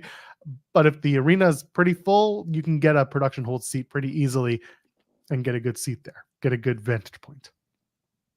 There you go. Joel's pearls of wisdom to securing tips or to securing tickets. We should make that a segment, Joel. Joel's pearls of wisdom. What do you think? I would rather not. No. Why? What do you think, chat? What do you think of Joel's pearls of wisdom coming soon to In the Weeds? We could do a whole only if video it's a super chat driven, because I don't even know what those pearls of wisdom are going to be dependent on. You never know. The pearls of, I used to do this on my Twitch channel when I had it, like when I did my own streaming on Twitch, I would do pearls of wisdom. It'd be a big hilarious bit. Caden wants to know when the Creed podcast is and that we should be doing interviews with arms wide open. FMC is Creed is going to be the Creed podcast. Full musical Creed is what that episode is what that acronym is going to stand for whenever Cher Delaware gets done whatever she's doing. Well, that's what we'll do. We'll discuss our Creed experience. We have Trevor Outlaw on Spotlight tomorrow. We're gonna bring it up. I don't know. Okay. I'll have an answer for everybody, I guess, on Thursday because the interview's recorded tonight. I don't know if Trevor Outlaw knows I was the guy seeing Creed in front row. I hope he figures that out real quick. I don't know if he does or not. Like when I reached out to him, I didn't say like I'm not gonna like I'm the guy that was sitting front row. Creed, we loved it. Like I'm not gonna say that. I'm just gonna be like, hey, I'm from Fightful. I'd like to do an interview with you. And he was like down and do it and stuff. I don't know if he knows that I'm that person. Like he looked at we locked eyes. We were one and the same going in on the Creed. So like he knows the person, but does he know it was me? I guess we're gonna find out very quickly today during the interview. And it might not even be on the show. Because we're usually backstage before we start the interview and talking and everything. So it might not be on the show that he knows. Jensen will point it out very quickly if like Trevor doesn't get it. Jensen will. I'm not going to do that.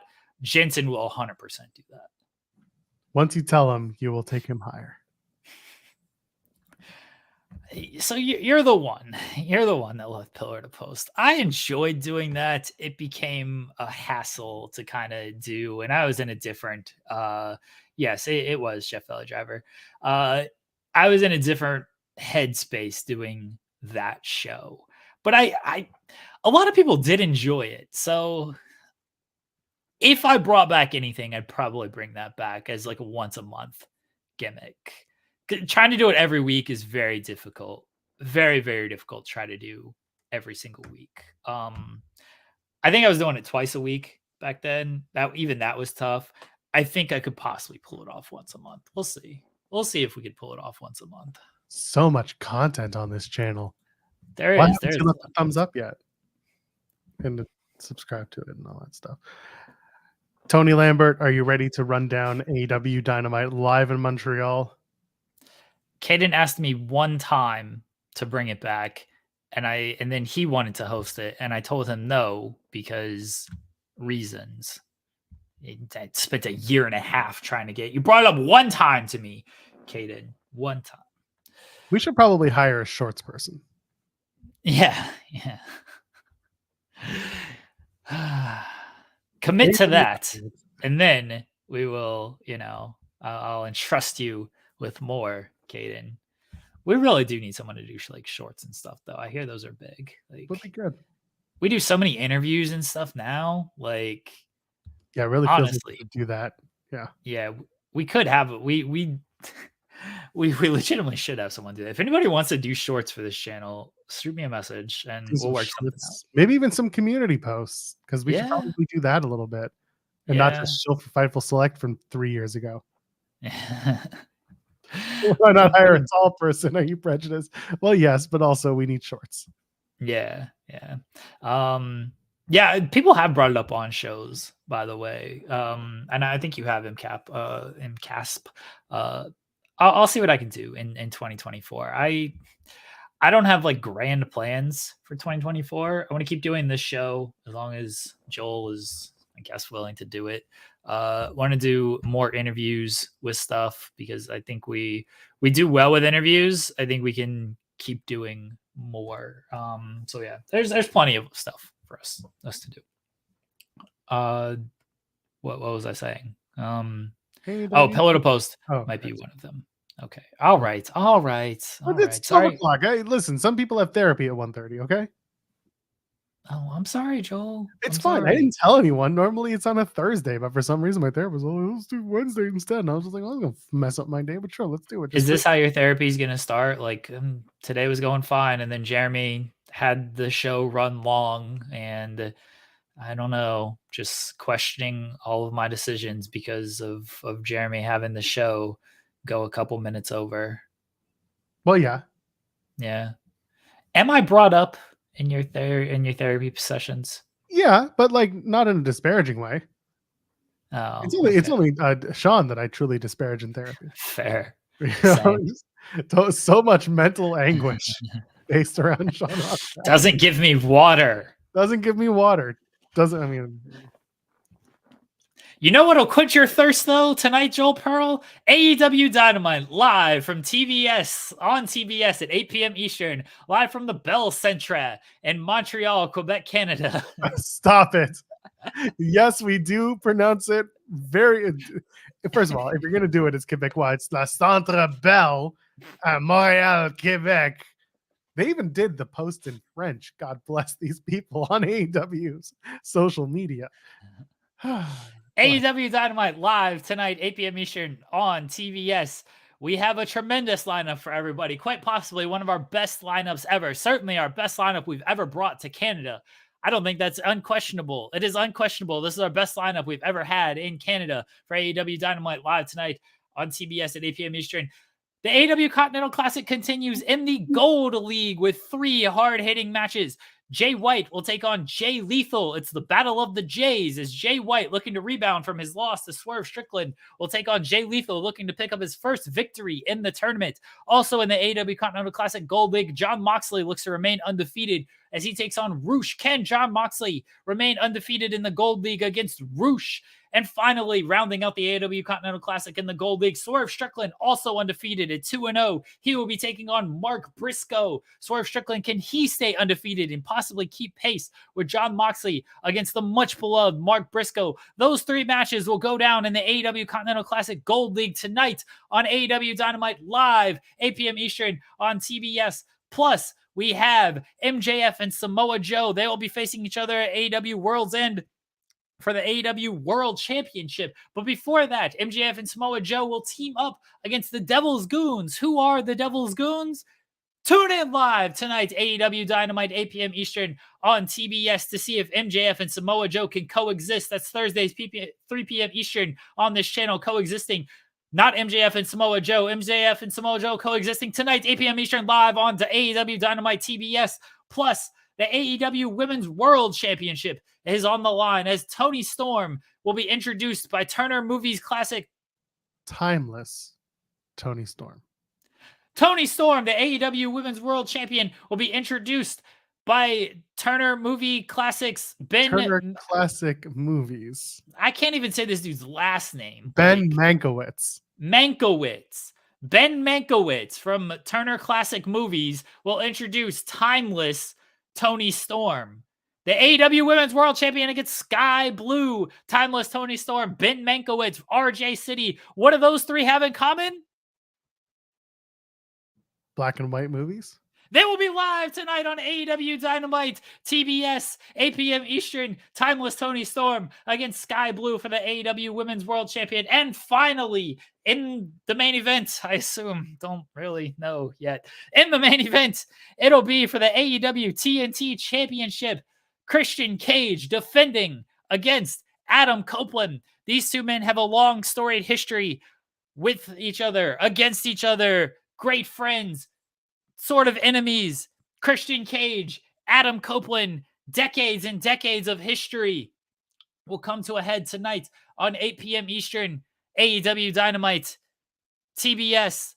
Can Adam Copeland defeat the head of the patriarchy, Christian Cage, and take the TNT Championship?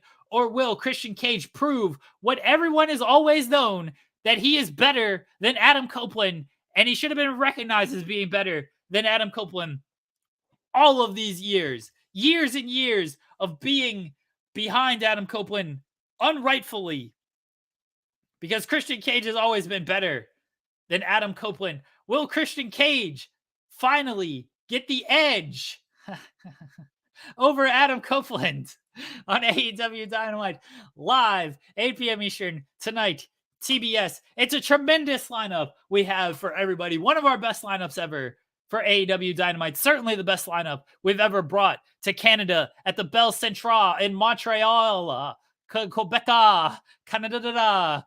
Sorry for my pronunciations. Great fans of AEW in Canada. Justified, this is awesome chant. Looking forward to Adam Copeland getting kicked in the dick by Nick Wayne's mom. And the show goes off the air with Christian and Nick Wayne's mom making out. And then Jack Perry comes back and joins the Adam Copeland team. Oh, that would be good. And we're just back to where we started. Luchasaurus eventually joins up. Sorry, Kill Switchosaurus. And then we're back to Jungle Express. Look at us. Look at us. Dynamite will be fun. One of those masked men of the devil better be unmasked tonight. I hope not. I hope they do that. I love the mask bit where they pull the mask off and they got the mask on underneath it. That rules. That's what I want.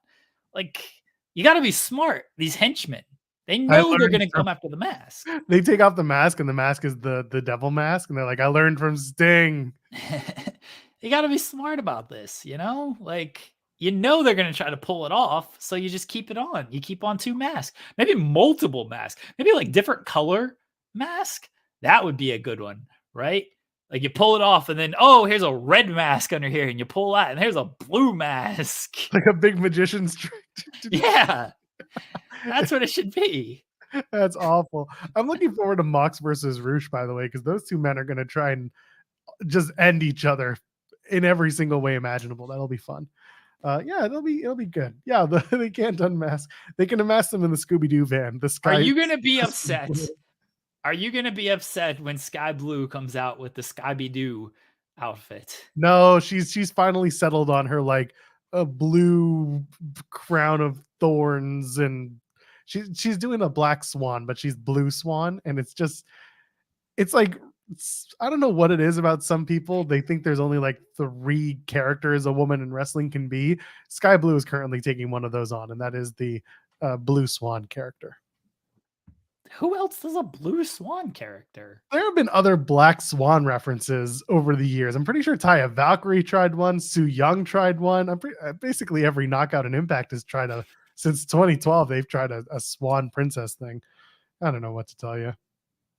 I'm looking forward to Sky Blue and Timeless Tony Storm. I don't know who Ben Mankiewicz is, though. This is not my demographic. He's RJ. Well, he's no one's. Well, actually, he's technically the television's demographic because he hosts Turner Classic Movies. He's my mom's demographic. So, like, the 70+ crowd are going to be like, Ben, yay, Ben. Is your mom tuning in to Dynamite tonight? Absolutely. Are the Sens playing tonight? I don't know. I don't know their schedule. Ottawa Senators schedule. The Sens are playing tomorrow. Ew, they're playing the Leafs. Gross. That's terrible. That sounds awful. Well, anyway, she's not going to tune in tonight because that's just no. My parents are fans. Why does your mom hate AEW? I see where you get it from, Joel. She's a big NWA fan. Aren't we all? Aren't we all? Let's get out of here. Friday's going to be a fun show. We'll talk about the fallout from AEW Dynamite. We'll talk about Adam Copeland getting kicked in the dick by Nick Wayne's mom. And I'm sure we'll be talking about a whole lot more. Whatever news comes out, we'll be talking about it. And we have a couple of guests. Should we spoil it or should we just let the people find out on Friday? We can promote. We should do a probably promotion for this show every once in a while. I guess. All right. Who do you want to talk about first? The person who's going to be on early in the show or later in the show? At 10 a.m. Eastern, we are scheduled to be joined by Sam from Ultra Pro Wrestling. He's creating Ultra Pro Wrestling. We talk some video games for all you video gamers out there. He's using the Aki engine that people are, fans of and everything. I like what he's doing. I think it's very ambitious. it's been in the works for a little while, and we'll get some updates on the game. So that's at 10 a.m. Eastern. Joel, you can promote the 11:30 guest. Yeah, I guess 11:30 is going to be Katrina Creed. For those of you who don't know Katrina, she's actually been on a very rapid descent in the Canadian indie scene. She won the IWS Women's Championship not too long ago, a championship that in women's wrestling in Canada has been pretty well coveted, to the point where Lufisto made an entire women's IWS program out of this, Women's Wrestling Syndicate. So we'll talk to Katrina about that. And really what the big news is for those of you who are internationally linked to us is that Katrina did appear on Ring of Honor television. She has a match against legit Layla Hirsch that'll air in 2 weeks, but we're going to talk about that experience and more. I'm also trying to get Channing Decker. Why am I trying to get Channing? Because people who know Greektown Wrestling, I'm there. He's got a match against Mike Santana coming up. We've interviewed Santana. Jerry Lynn is going to be the special guest referee. And also Channing Decker is on the ROH card that I just mentioned. So trying to get him on to talk about a whole plethora of things. But Katrina Creed is going to join us at 11:30 a.m. to Friday. So looking forward to having both those guests. So it's going to be good. Anything else you want to add? Do you think Katrina Creed will be offended if I ask a Creed question? No, she might actually be a fan. I don't know. Okay, we're gonna try. I rewatched the interview because I had to do some transcriptions for it that we did with Rocky Romero. And when I start, if you only had one shot, Rocky's face of just like realizing what I was saying is amazing. His brain just so you can see the cogs turning. He's like, what is this? Absolutely amazing. So I will try to start our interview with Katrina on a light note of asking her something Creed related and seeing how that goes. And if it goes poorly, then you will have to handle the rest of the interview. As is tradition. Anything else you want to plug before we get out of here? No. Wonderful. Well done. Don't follow Jeremy Lambert. You can leave a thumbs up on the way out. And of course, you can subscribe to the channel. We drop content every day here on Overbooked, so get ahead of that. I am at Joel Pearl, JOELPERL. Ladies, gentlemen, friends, me on the binary. We'll see you on Friday. Enjoy Dynamite and enjoy, I guess, Impact with the AAA Mexico thing on Thursday. We'll be talking about that too. Okay, see you then. Bye.